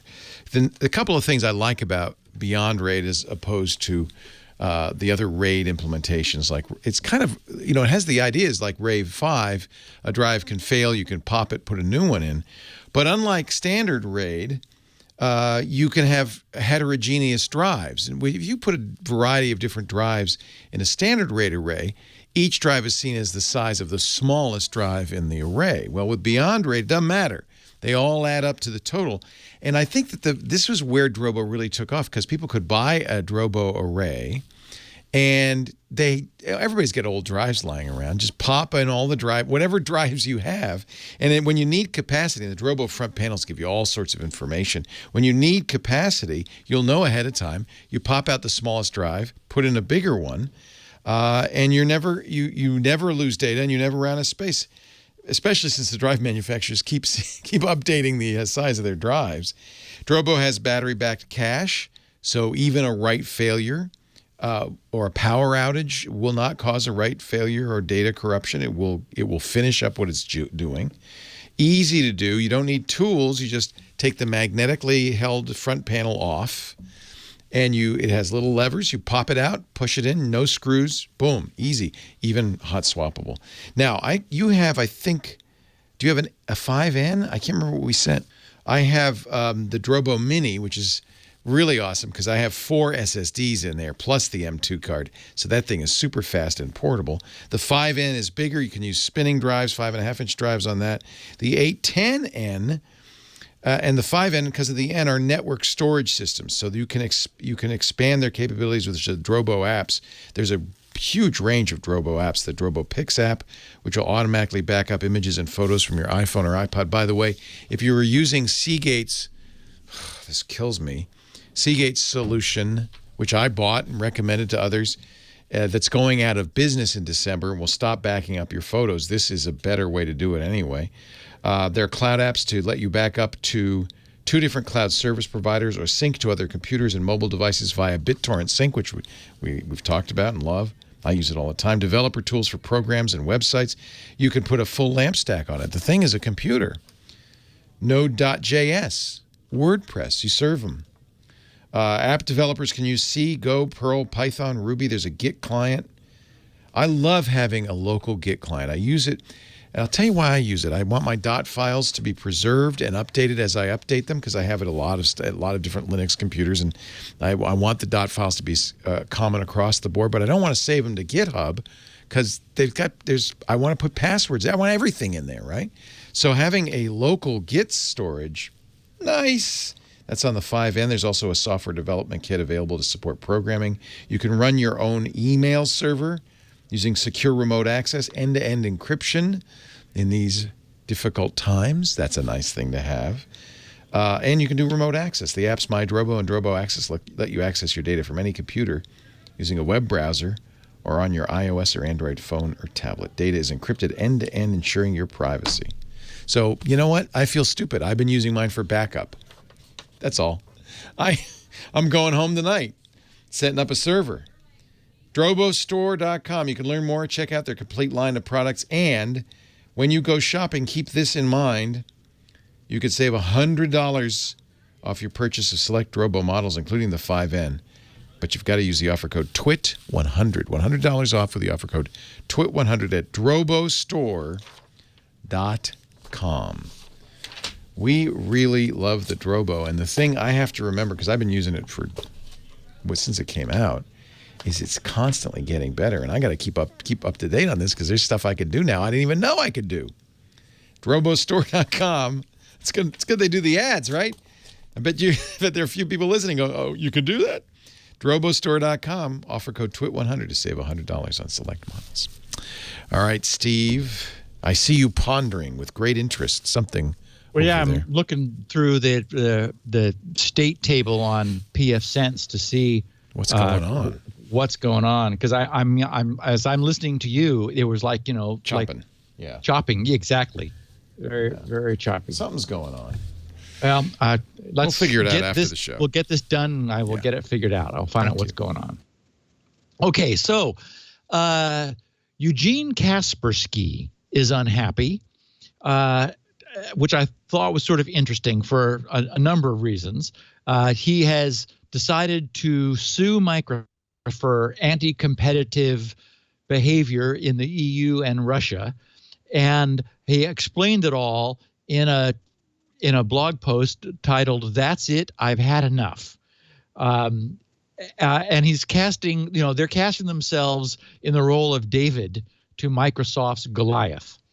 And reading through his long list of complaints, I was of two minds. I was immediately put in mind of Get Windows 10 debacle, where Microsoft was, using arguably their right, but also their dominance, as the publisher of the operating system that people were choosing to pretty much force people who didn't really strongly resist to do what they wanted them to do. So Kaspersky enumerates the behavior which he feels is anti-competitive. That is and this has been he feels that with Windows 10, the ante has been upped tremendously. That essentially Microsoft has Defender to use Defender. Microsoft really wants their to use Defender, and in fact, he quotes a Microsoft presentation where one of the Microsoft presenters says exactly that in a presentation titled Windows 10 Protecting Device Integrity. The presenter says, I want you to think about kicking out the third-party antivirus because we've got a great solution right now, and it's going to be even better in the months to come. And so, AV has always been a bit of a challenge because to do what it wants to do, it needs hooks into the OS, which means that things that Microsoft changes, which the AV vendors have reverse engineered in order to get their hooks in literally at the low level they need to, those are inherently brittle. And so on one hand, I understand what he's saying. On the other hand, he ought to be reading the handwriting on the wall. That essentially they're in an endangered position, and it's not clear to me that suing Microsoft makes a lot of sense. For example, once upon a time, there was a huge industry for firewalls on Windows. That's pretty much gone. Microsoft introduced a firewall in XP, but it was disabled by default. I don't know why, but I remember, I was talking to Gregor at Zone Labs around that time. And, and I remember he flew up to Redmond because Zone Labs was a very popular firewall. It was the one I had chosen and was recommending to people. And he was made quite uncomfortable by the news that XP was going to get its own firewall. But they said, oh, don't worry. This is not enabled by default. Users would have to turn it on. And he's like, okay. And then, of course, XP continued to have problems until with Service Pack 2, the XP's firewall was on by default. And this might be, I always sort of thought this was Microsoft just being very careful about moving forward. I also thought it was them sending up a pretty clear signal that, firewall vendors should maybe think about not retiring on their income firewalls, because that may not work. And I have my own personal experience with exactly this. I will never forget the dinner I had with, I called them the Brads, Brad Silverberg and Brad Chase. They came down to visit back when I was writing the InfoWorld column, the Tech Talk column in InfoWorld. Of course, I was publishing Spinrite back then, and they took me to dinner to tell me about DOS version 6. That's pretty cool. I didn't know about this. That's cool. Yeah. And they were clearly uncomfortable when they said, now, Steve, we need to tell you something, but we don't want you to get too upset about it. And I said, okay. And they said, well, because we have to do this from user demand, DOS 6 will include something called ScanDisk. But don't worry. Don't worry is right. It doesn't do anything like what Spinrite does. Now, I, of course, knew better.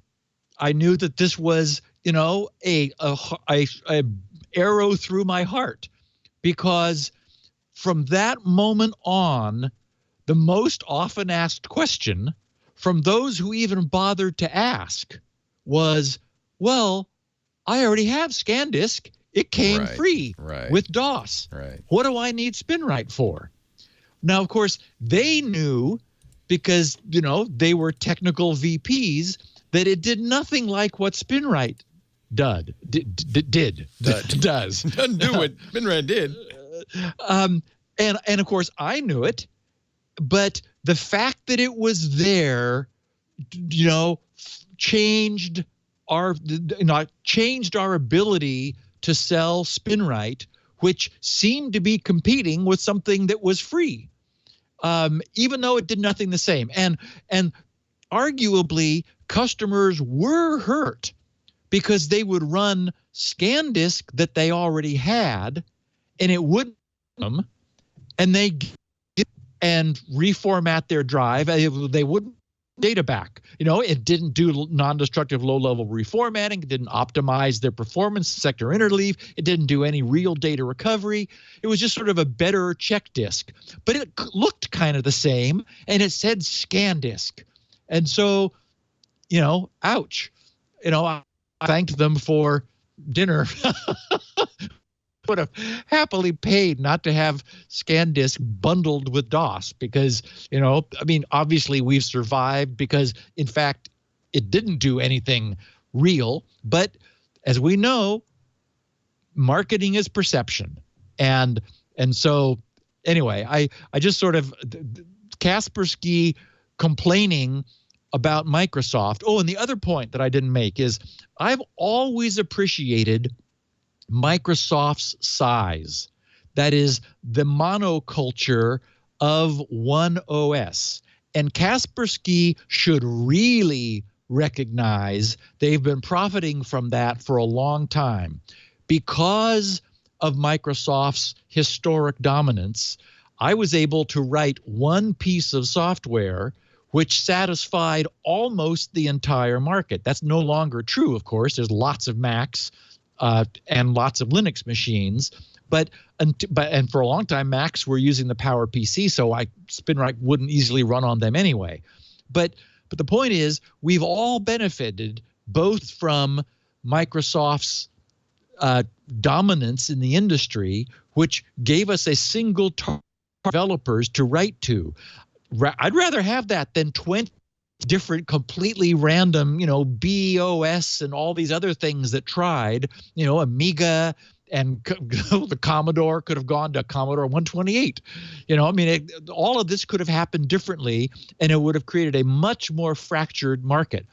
Kaspersky did make one very good point, though, that specifically bears on AV, and that is the last thing you want in an antivirus, cat and mouse game in the spy versus spy, or the spy versus the anti-spy. The last thing you want is a monoculture AV. That is, if Microsoft succeeds in killing off or mortally wounding all of the non-native Defender AV add-on, then the bad guys only have one AV product they need to bypass. Right now, with there being 20 in a relatively active antivirus market, the virus's job is much more difficult because they don't know which AV package a given user will have, and they need to arrange to get around all of them. And it is the case that Microsoft, at least initially, normally doesn't have best-in-class results. They typically get there eventually, but they don't start out that way. So, but I think AV is a particular case where, and Kaspersky does bring this up, not specifically the threat of a monoculture, which I just grabbed onto when I saw that comment. But I think that's really important. You'd like to have more variety because you're just gonna get more safety that way. I just use Defender, though. I mean, you and I, Leo, have never been huge AV proponents. We believe in maintaining safe borders and being very careful about safe behavior, and also, saying a prayer every so often. Yeah, and I believe in not using Windows, which helps me quite a bit. Yes. That's a handy tool. And I use DOS, so I'm in good. Yeah, I don't think there are any DOS viruses, are there? Well, there were, but none anymore. Yeah, not anymore. Now. Yeah. Okay, so miscellany, 3 fun bits. And noted just yesterday, as I was pulling this together, that Westworld on HBO has been renewed for a 2nd season. And it's a delightful 60 minutes on Sunday evenings. I'm worried because I was hoping they would resolve it in the 1st season. Apparently, there will be no incentive. I had exactly the same thought. Yeah. Can you say Game of Thrones? Yeah. Which just goes and goes and goes. It kind of had to happen, right? I'm not surprised. Yeah, it did. And maybe, it is a rich media. Maybe they will, solve this dilemma, whatever it is. It's still sort of unclear what's going on, but it's interesting. And then give us another one, next season. It's kind of, there's endless. Although one of the big fan theories kind of came true last night. I thought it was very interesting. I saw with a buddy of mine on opening day last Friday, Arrival. Oh, I'm dying to see that. Mike Elgin said he loved it. It was a very credible and well assembled first contact movie. As I was watching it, I was thinking, okay, there's nothing wrong with this. I mean, they're not doing anything wrong. And, some of the military stuff might be a little over the top, but on the other hand, if, 12 scary big black eggs sort of all descend on different areas of the world and float a few feet off the ground and don't seem very friendly, you can imagine. I'm surprised more people weren't shooting missiles at them to see what would happen. But anyway, I just wanted to say, there was some of it that was a little confusing because I considered it a Close Encounters of the Third Kind meets Slaughterhouse-5. And if any of you were forced to read Kurt Vonnegut's book in high school, you'll know that was a good book. You didn't like it? Everything was forced in high school. But yeah, I did actually like it. And the concept was interesting too. Yeah. So there was a point where I was worried about the plot, and then it resolved. And it's like, oh, okay, this explains what seemed to be a big problem for a while. Elgin's recommendation was see it quickly because you don't want the spoilers. Yes, I had exactly the same thought. There is a huge danger of someone saying something you wish they hadn't said, and then it's like, ooh, darn. So, and of course, we don't do that here. Right, no. Okay. Dark matter. I won't take much time on this, but it's been a big concern for several decades. It just seemed wrong, as you commented also, Leo, at the top of the show. We think so. Okay, here's the problem. We think we know how gravity works, even though its theory has also been acknowledged to be at odds with that of quantum mechanics. That is, they cannot both be right because they're in disagreement with each other. So that's a problem. The trouble is that we observe galaxies rotating. We can determine the rate of spin based on Doppler shift from the opposite edges that we can see, one side coming towards us, the other going away from us. That allows us to infer the rate of rotation. The problem, and we can see how based on distance and size, we know how big they are. The problem is they are spinning too fast. That is, if they're, we know how fast they're spinning. We know based on their contents how much mass they have, but so they should fly apart, meaning they're spinning too fast for their own gravity to hold them together. So the only thing we've been able to do, cosmologists, is say, okay, there's got to be some dark matter somewhere. There must be a lot of it. It turns out that we need a whole ton of it. 80% of the universe's mass would have to be dark for what we observe to be correct. And then after deciding that, they went looking for dark matter. People who smash stuff together and do all this fancy tests and looking for dark particles and all that. Never had they seen any sign of it. No particle, no indication it exists, nothing other than we need it to exist. So let's go find it. And they haven't. So nearly 7 years ago, back at the end of 2009, a Dutch theoretical physicist by the name of Erik Peter Verlinde, who is at the University of Amsterdam's Institute for Theoretical Physics, and he's got a great resume. He was at Princeton and at permanent staff at CERN, and the guy knows what he's doing. And he's now is a professor and has a permanent teaching position at the Institute of Theoretical Physics. And he introduced a theory that he named entropic gravity. Now, I have no idea what the following means, but it's cool sounding. According to this theory, quote, gravity exists because of a difference in concentration of information in the empty space between two masses and its surroundings. Okay, got that? A difference in the concentration of information. Woo. Woo. He also extrapolates this to general relativity and mechanics.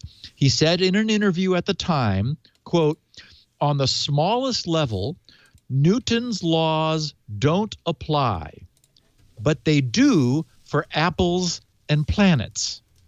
You can compare this to pressure of gas. Molecules themselves don't have any pressure, but a container of gas does. And back then, in his 2010 article on the origin of gravity and the laws of Newton, Verlinde showed how Newton's famous second law, which describes how apples fall from trees and satellites stay in orbit, meaning at local scale or this scale, those can be derived from the underlying microscopic building blocks which he has articulated, extending his previous, and this extends his previous work and work done by others. He now shows how to understand the curious behavior of stars and galaxies without adding any of the presumed and still missing dark matter.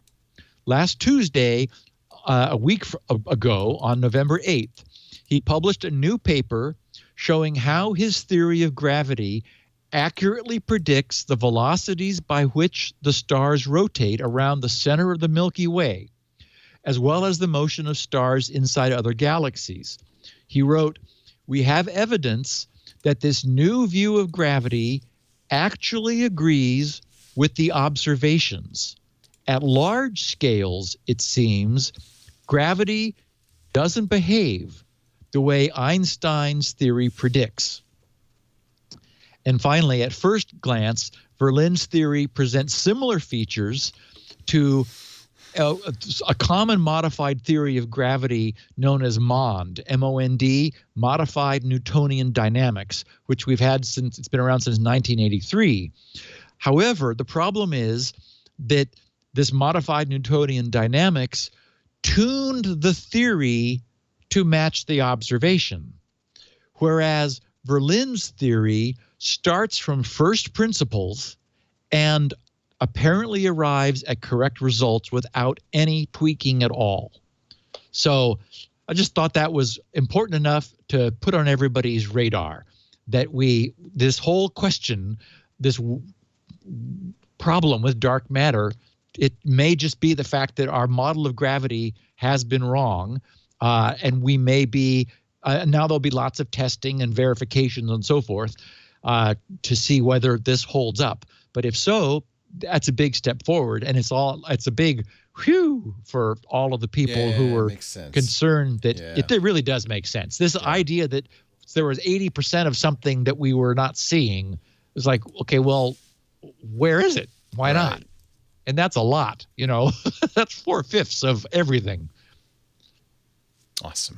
Leo, there's a fun video in this next link.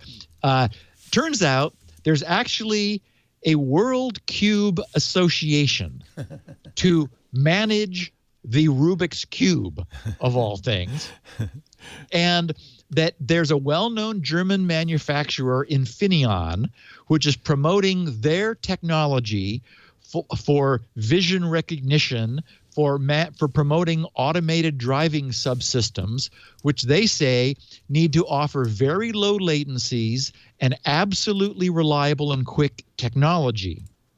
So to demonstrate this, at a recent trade show in, I want to say Munich, the Electronica trade show in Munich, they built a one-off Rubik's Cube solving robot. And the picture is just wonderful. So we know what a Rubik's Cube is, right? It's a cube with 6 sides. And okay, now that was it solving the puzzle. What? No. Yeah, it's ridiculous. So this is the slow-mo, 12x. Holy cow. It takes how long? Less than a second. 0.637 seconds. To solve any arbitrary Rubik's Cube. Yes. So what they did is they cover the camera's shutters. That is, they shutter the cameras, then they randomly scramble the cube so that the computer can't see what they're doing.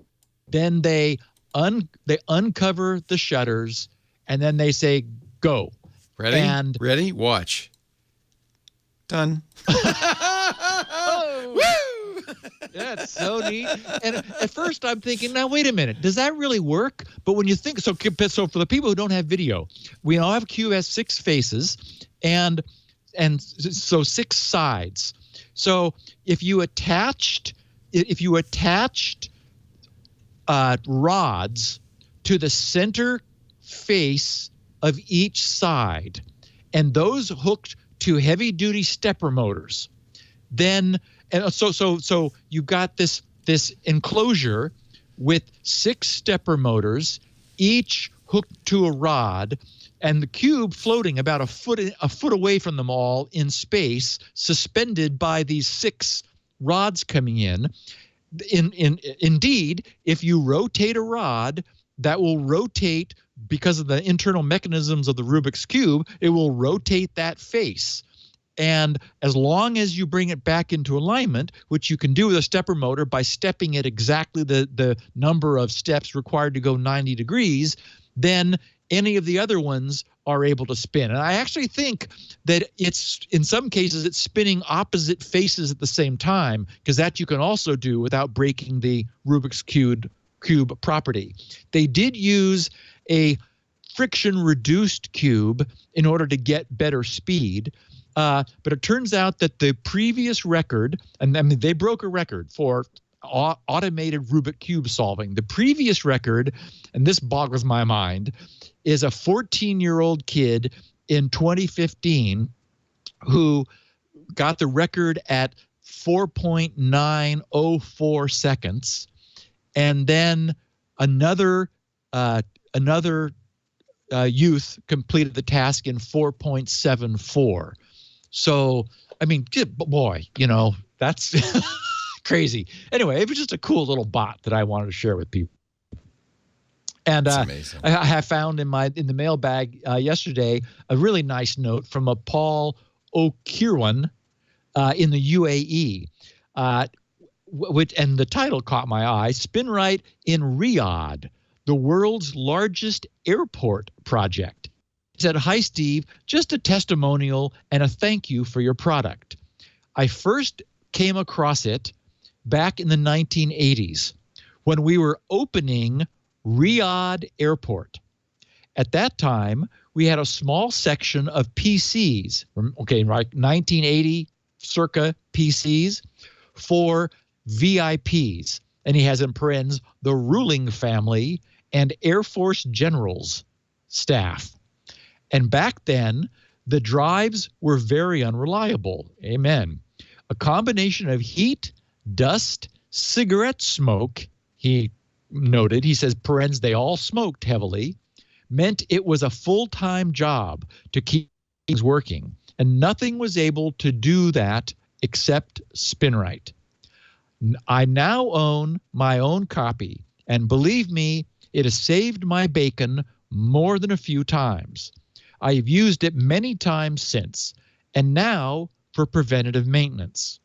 I talk about it because it's often amazing, and people are skeptical when I tell them that a 30-plus-year-old software, although, I have been keeping it alive that period of time. It's had several major improvements since then. But yes, it was written originally back then, back when Brad and the Brads scared me by telling me they were going to include something that was going to confuse people in DOS.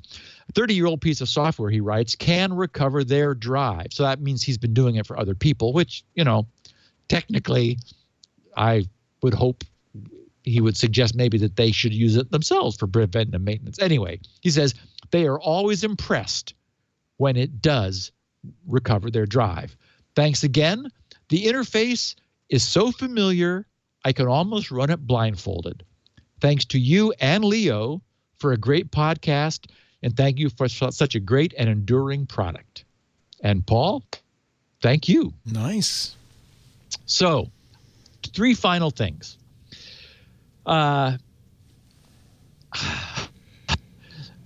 This is the one I said we might as well just give up.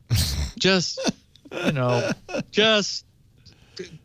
fish. Go to a creek, listen to crickets, because if this is possible, it's over. Wi-Fi signal interference can leak your passwords and keystrokes. I'll just read the blurb from the beginning of the abstract of the detailed technical paper. They write, in this study, we present WinTalker, a novel and practical keystroke inference framework that allows an attacker to infer the sensitive keystrokes on a mobile device through Wi-Fi-based side channel information. We all know what that means. Windtalker is motivated from the observation that keystrokes on mobile devices will lead to different hand coverage and finger motions, which will introduce a unique interference to the multipath signals and can be reflected by the channel state information, which I'll explain in a second, CSI. The adversary can exploit the strong correlation between the CSI fluctuation and the keys to infer the user's numeric input. Windtalker presents a novel approach to collect the target's CSI data by deploying a public Wi-Fi hotspot. Compared with the previous keystroke inference approach, Windtalker neither deploys external devices close to the target device nor compromises the target device. Instead, it uses the public Wi-Fi to collect users' CSI, again, channel state information, which I'll explain, data, which is easy to deploy and difficult to detect. And then I put in here a note, side channel attacks, being typically passive, are by their nature almost always impossible to do. Then they say, in addition, jointly analyzes the traffic and the channel state information to launch the keystroke inference only for the sensitive period where password entering occurs, meaning it is when that's happening. Windtalker can be launched without the requirement of visually seeing the smartphone user input process. They say backside motion. I don't know what they mean. The guy's butt. Anyway, or installing any malware on the tablet. Probably a language barrier thing. Sure. Their backside motion. We implemented Windtalker on several mobile phones and performed a detailed case study to evaluate the practicality of the password inference towards Alipay, the largest mobile payment platform in the world. The evaluation results show that the attacker can recover the key with a high success rate. So what here? We take for granted this stunning Wi-Fi technology that we have been given. It's a black box. What we've gone to is this multiple antenna MIMO, the multiple input, multiple output technology. And we take for granted what's in there because it just works. But to get it to work, to achieve the data rates we are now getting at the reliability we are getting in this random heterogeneous environment that we're in, requires an insane amount of technology that we don't even see. And it's been integrated onto a chip, so it doesn't even cost anything, but it's still there. And it's called channel state information. What happens from instant to instant is the receiver of the Wi-Fi signal is acquiring and digitizing a phenomenal amount of information about the separate signals being received by the individual antennas, the receive antennas on the device, and like the relative phasing of the signal and the antenna to antenna signal strength and even arrival time within the phase, in order to do things like beam forming and in order to ignore off-axis noise. The point is, there is an insane amount of technology that we don't even see, but it's there, and it's what has enabled our current technology to work. And that CSI, as it's called, this channel state information, is published in an API, which is open because no one thought it could be abused. And so it is possible for software to treat that as metadata. That is, what these guys found is that if someone is holding their smartphone, which has a Wi-Fi link to an access point where the CSI information is being processed as side channel information, they're holding in their hand a transmitter, and as they use their other hand to touch the screen, that creates enough movement, enough variation from event to event that their actual other hand motion can be resolved by the CSI information. Now, yeah, if in an environment where lots of people are moving around, that's less easy. It probably needs to be, you're going to have probably some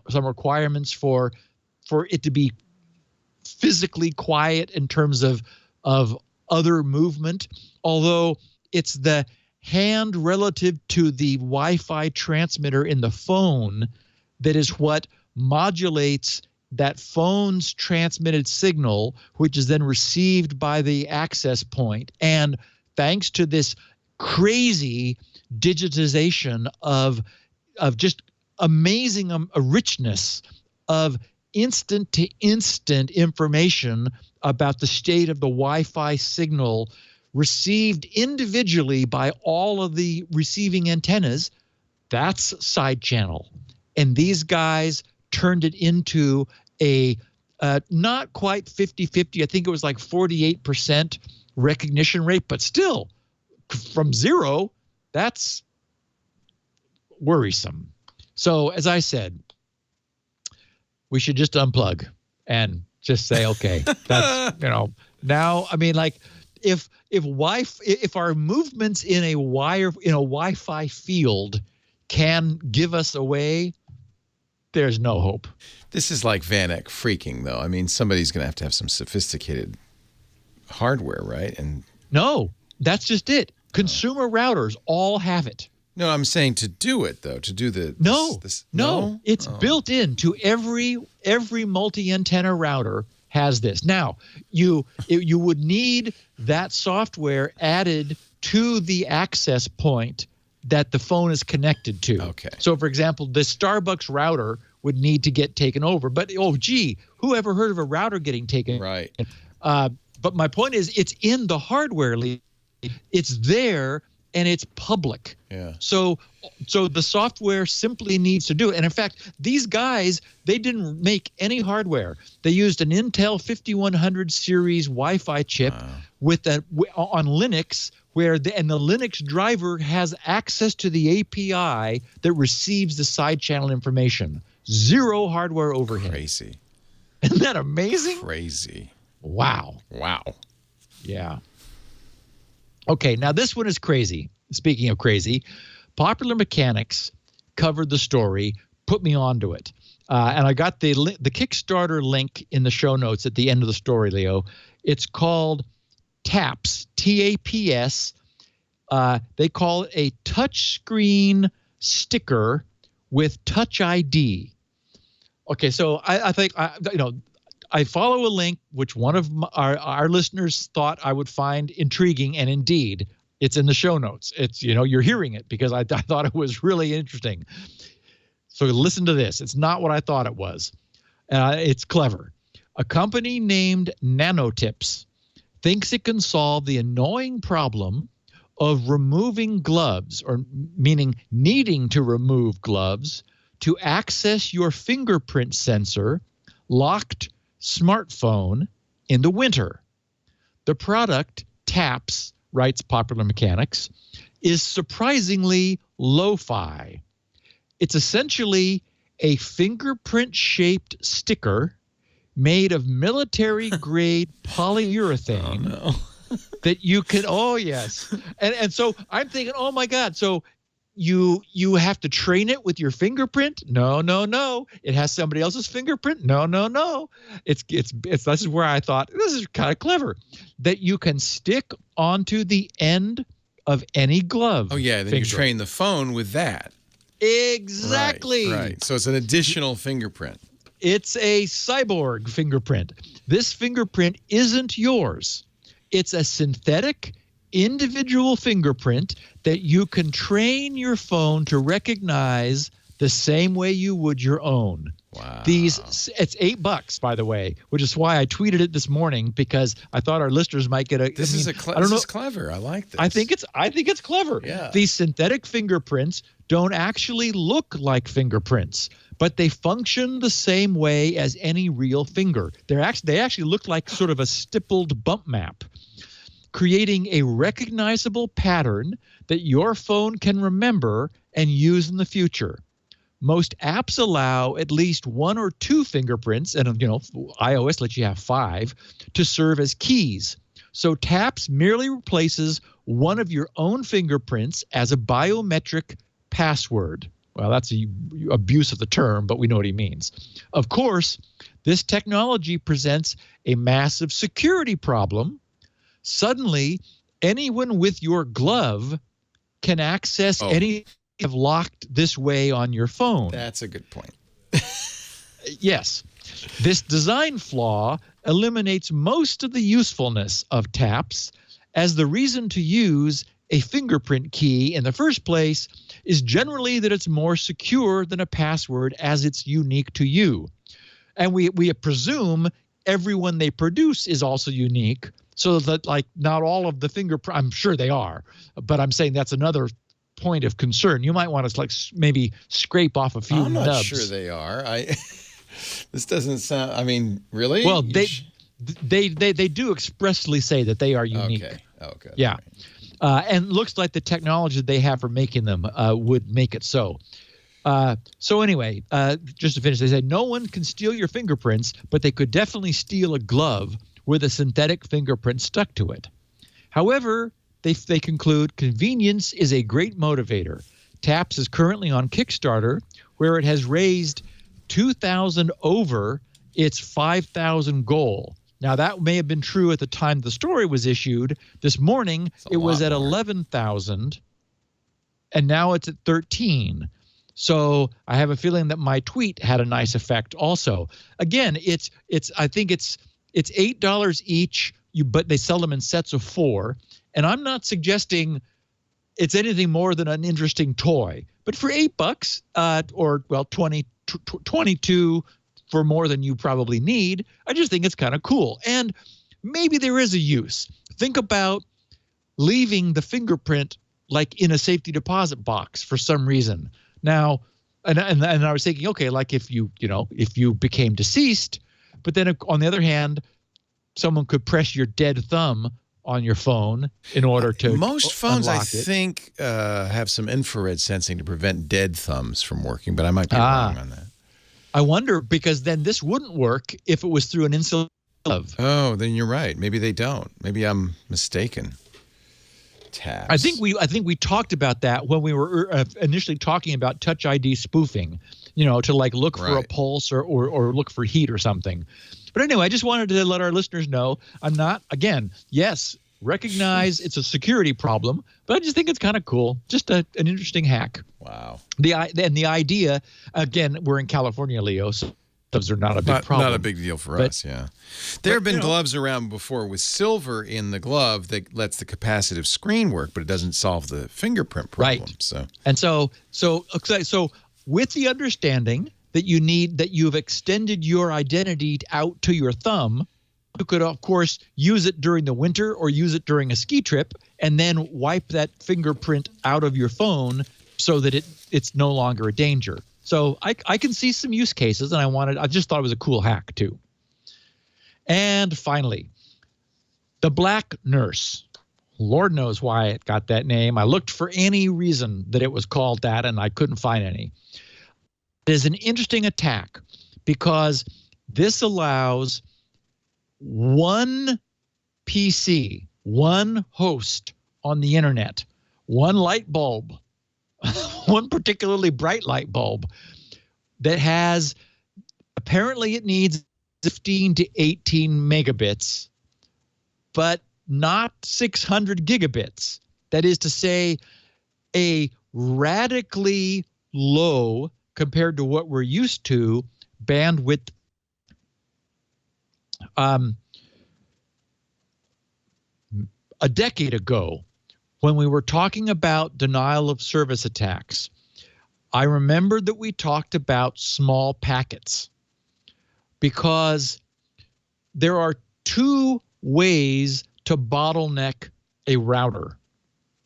You can bottleneck the bandwidth of its connections, that is, simply send in more packets than it can eliminate. Remember that a router typically has multiple inputs, and then it's sending packets arriving at from multiple sources, originating from multiple sources, down to a single destination.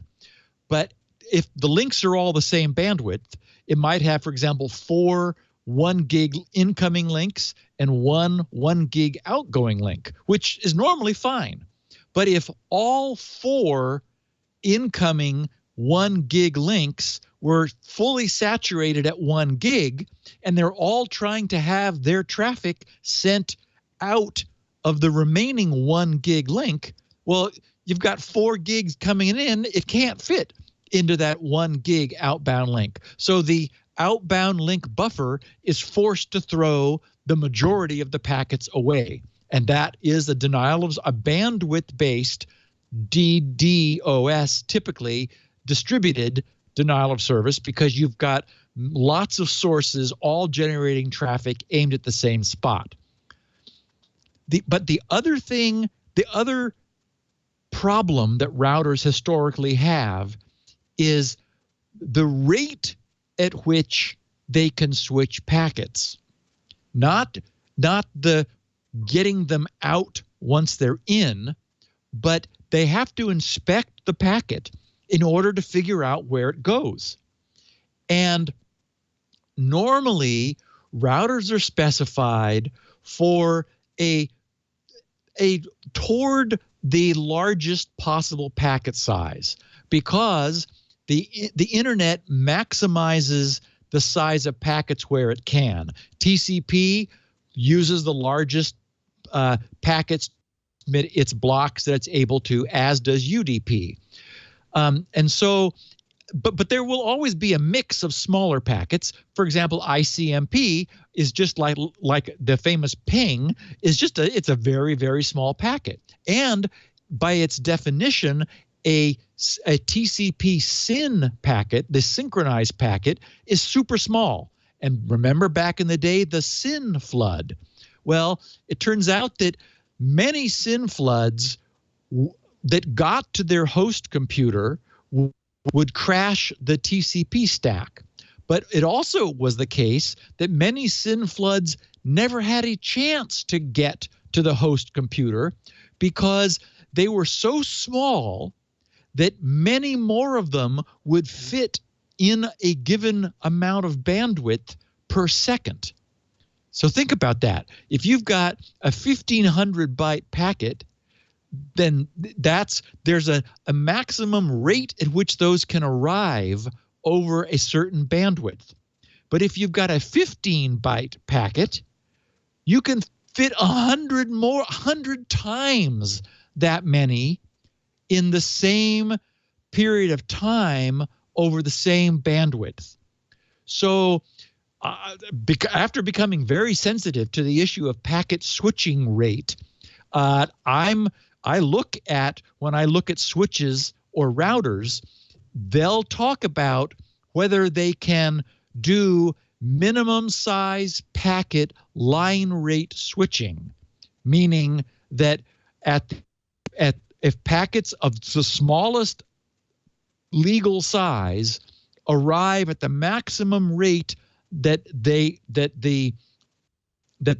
interface will run, is what's called the switching fabric is the term. Is the switching fabric able to quickly enough inspect send it out to its destination?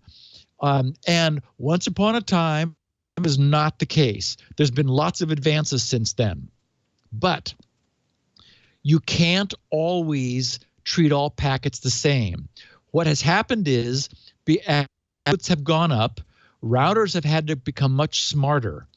They have a hierarchy of paths. They have the so-called fast switching path where essentially hardwired electronics is able to make an instantaneous electron speed decision about what to do. And for example, responding to a ping might be an example. Ping comes in, that's like trivial to respond to. It just swaps a couple bytes, changes the type code from an echo request to an echo reply, and sends it back out to the place it came from. So that requires no thinking. The problem is there are some types of packets that require some thought. And the BlackNurse low bandwidth packet rate attack leverages that. They use an ICMP type 3 code 3 packet, which is the type 3 is the generic class of destination unreachable. That's one of the, ICMP itself is meant for sort of managing the plumbing of the internet. That's what the ping is a type of ICMP packet. And the destination unreachable is something which for example, a router will send when there's a problem. And a classic problem is the trace route. A trace route deliberately sends packets with short times to live, TTLs, of like 5. And so after the packet has gone over 5 routers, the TTL has been decremented to 0. Then the router sends back a destination unreachable timeout saying, sorry, this packet died, and the internet requires me not to forward a packet whose TTL has expired. If that weren't rigorously honored, packets would flow around the internet forever, and then we really have a problem. So everybody honors that. Well, this particular packet, the destination unreachable, port unreachable, the type 3, the type 3 of the class 3, must be handled. The RFC 1122, which is one of the old ones, one of the fundamental foundational RFCs, the request for quotes, says a host should generate destination unreachable messages with code 2 for protocol unreachable when the designated transport protocol is not supported. So that's another example of a plumbing. It's like, sorry, you want TCP, but I don't have any. And so it sends back something on ICMP that by definition, everybody must support. Or continuing, it says, or 3, port unreachable, when the designated transport protocol, for example, UDP or maybe TCP, is unable to demultiplex the datagram, but has no protocol mechanism to inform the sender. So, for example, destination unreachable message, they continue, that is received must be reported to the transport layer, a transport protocol that has its own mechanism for notifying the sender that a unreachable, for example, TCP, which sends reset packets, must nevertheless accept an ICMP port unreachable for the same purpose. So what that says is, in the fundamental wiring of the internet, when a router receives that particular, an ICMP type 3, code 3, it cannot deal with it itself. It has to attempt to forward it. And what that practically means is that a packet falls out of the fast switching fabric into the processor, and there we hit a packet rate limit. So what has been found is this is an ongoing attack. There are attackers in use now that are sending ICMP 3,3 packets where just 15 to 18 megabits is able to take a major site offline, because there is not a way to short circuit the processing of that. It is crucial to have it handled so you can't put in a filter rule to block it and drop it, which they would like to. You have to pass it on. Otherwise, all kinds of other stuff in the internet would break. So an interesting new way of bypassing old safeguards and essentially bringing a major provider down with a single host over the internet. Unfortunately, these guys are getting very creative. Wow, wow, wow. And that, my friends, is the BlackNurse attack. That's what that is. For some reason. For some reason, no one will ever understand. Well, we have run out of time, but fortunately, it's exactly when you've run out of material. So it all works out so nicely. Funny how that works. He's a master, my friends. By the way, while you were talking, something came in the. You got it. I got a couple of them. Look at this. That's nice. The 15-inch MacBook Pro, the brand new one with Touch ID, and that's the 13. This is Lisa's.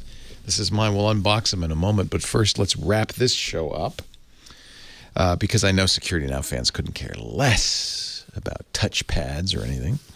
Our show, of course, is every Wednesday, 1:30 p.m. Pacific, 4:30. Did I say Wednesday? Tuesday. No. Unlike dark matter, I'm not sure they care about, but I just thought. I care. I thought that was fascinating. I don't understand what information means in that context. But I know there's information in the event horizon of black holes, right? They talk about can't get out. Yeah, can't get out. Talk about information not getting out. So this is some use of the word information that physicists agree on that I don't understand, but that's fine. It's good enough for me. It's all about the information. That's what you get here every Tuesday, 1:30 Pacific, 4:30 Eastern, 19:30 UTC. If you'd like to tune in and watch live, we'd love it. But you don't have to because we make this show available every possible way. Steve's got 64 kilobit MP3 audio on his site, grc.com. He also has a transcript. Elaine Ferris writes everything he says down. By now, she's probably dreaming of you. She goes to sleep, and Steve's talking about dark matter and stuff. So you can get that at grc.com. While you're there, pick up Spinrite, Steve's bread and butter. The only thing he charges us for, and yet it's worth every penny. grc.com gets Spinrite, the world's best hard drive maintenance and recovery utility, and plenty of other free stuff. Steve makes it all available at his website. He also has a feedback form there, and maybe next week there'll be no BlackNurse, and we'll be able to do a Q&A. So go to grc.com/feedback or tweet him. He's at SGGRC and accepts direct messages from anyone on the Twitter. At SGGRC. The home page for this show on our site is twit.tv/SN. It's also on youtube.com/security now if you want to show your friends or share a link. And, of course, you can subscribe in any podcast application because it's there. And a lot of people collect every episode. Collect all 586, kids. Thanks for listening. And, Steve, we'll see you next week. And soon we'll see you in studio. Yes, sir. And soon you're going to be having a birthday 2 weeks from today. He is. Yes, you are. He is, and I understand you might be in town for that. Next week, by the way, day before Thanksgiving. No, 2 days before Thanksgiving. So we'll have a turkey. We should do a turkey of the week. Rather than be a turkey. Yes, I'd rather eat one than be one. Thank you, Steve. See you next time. Security Now.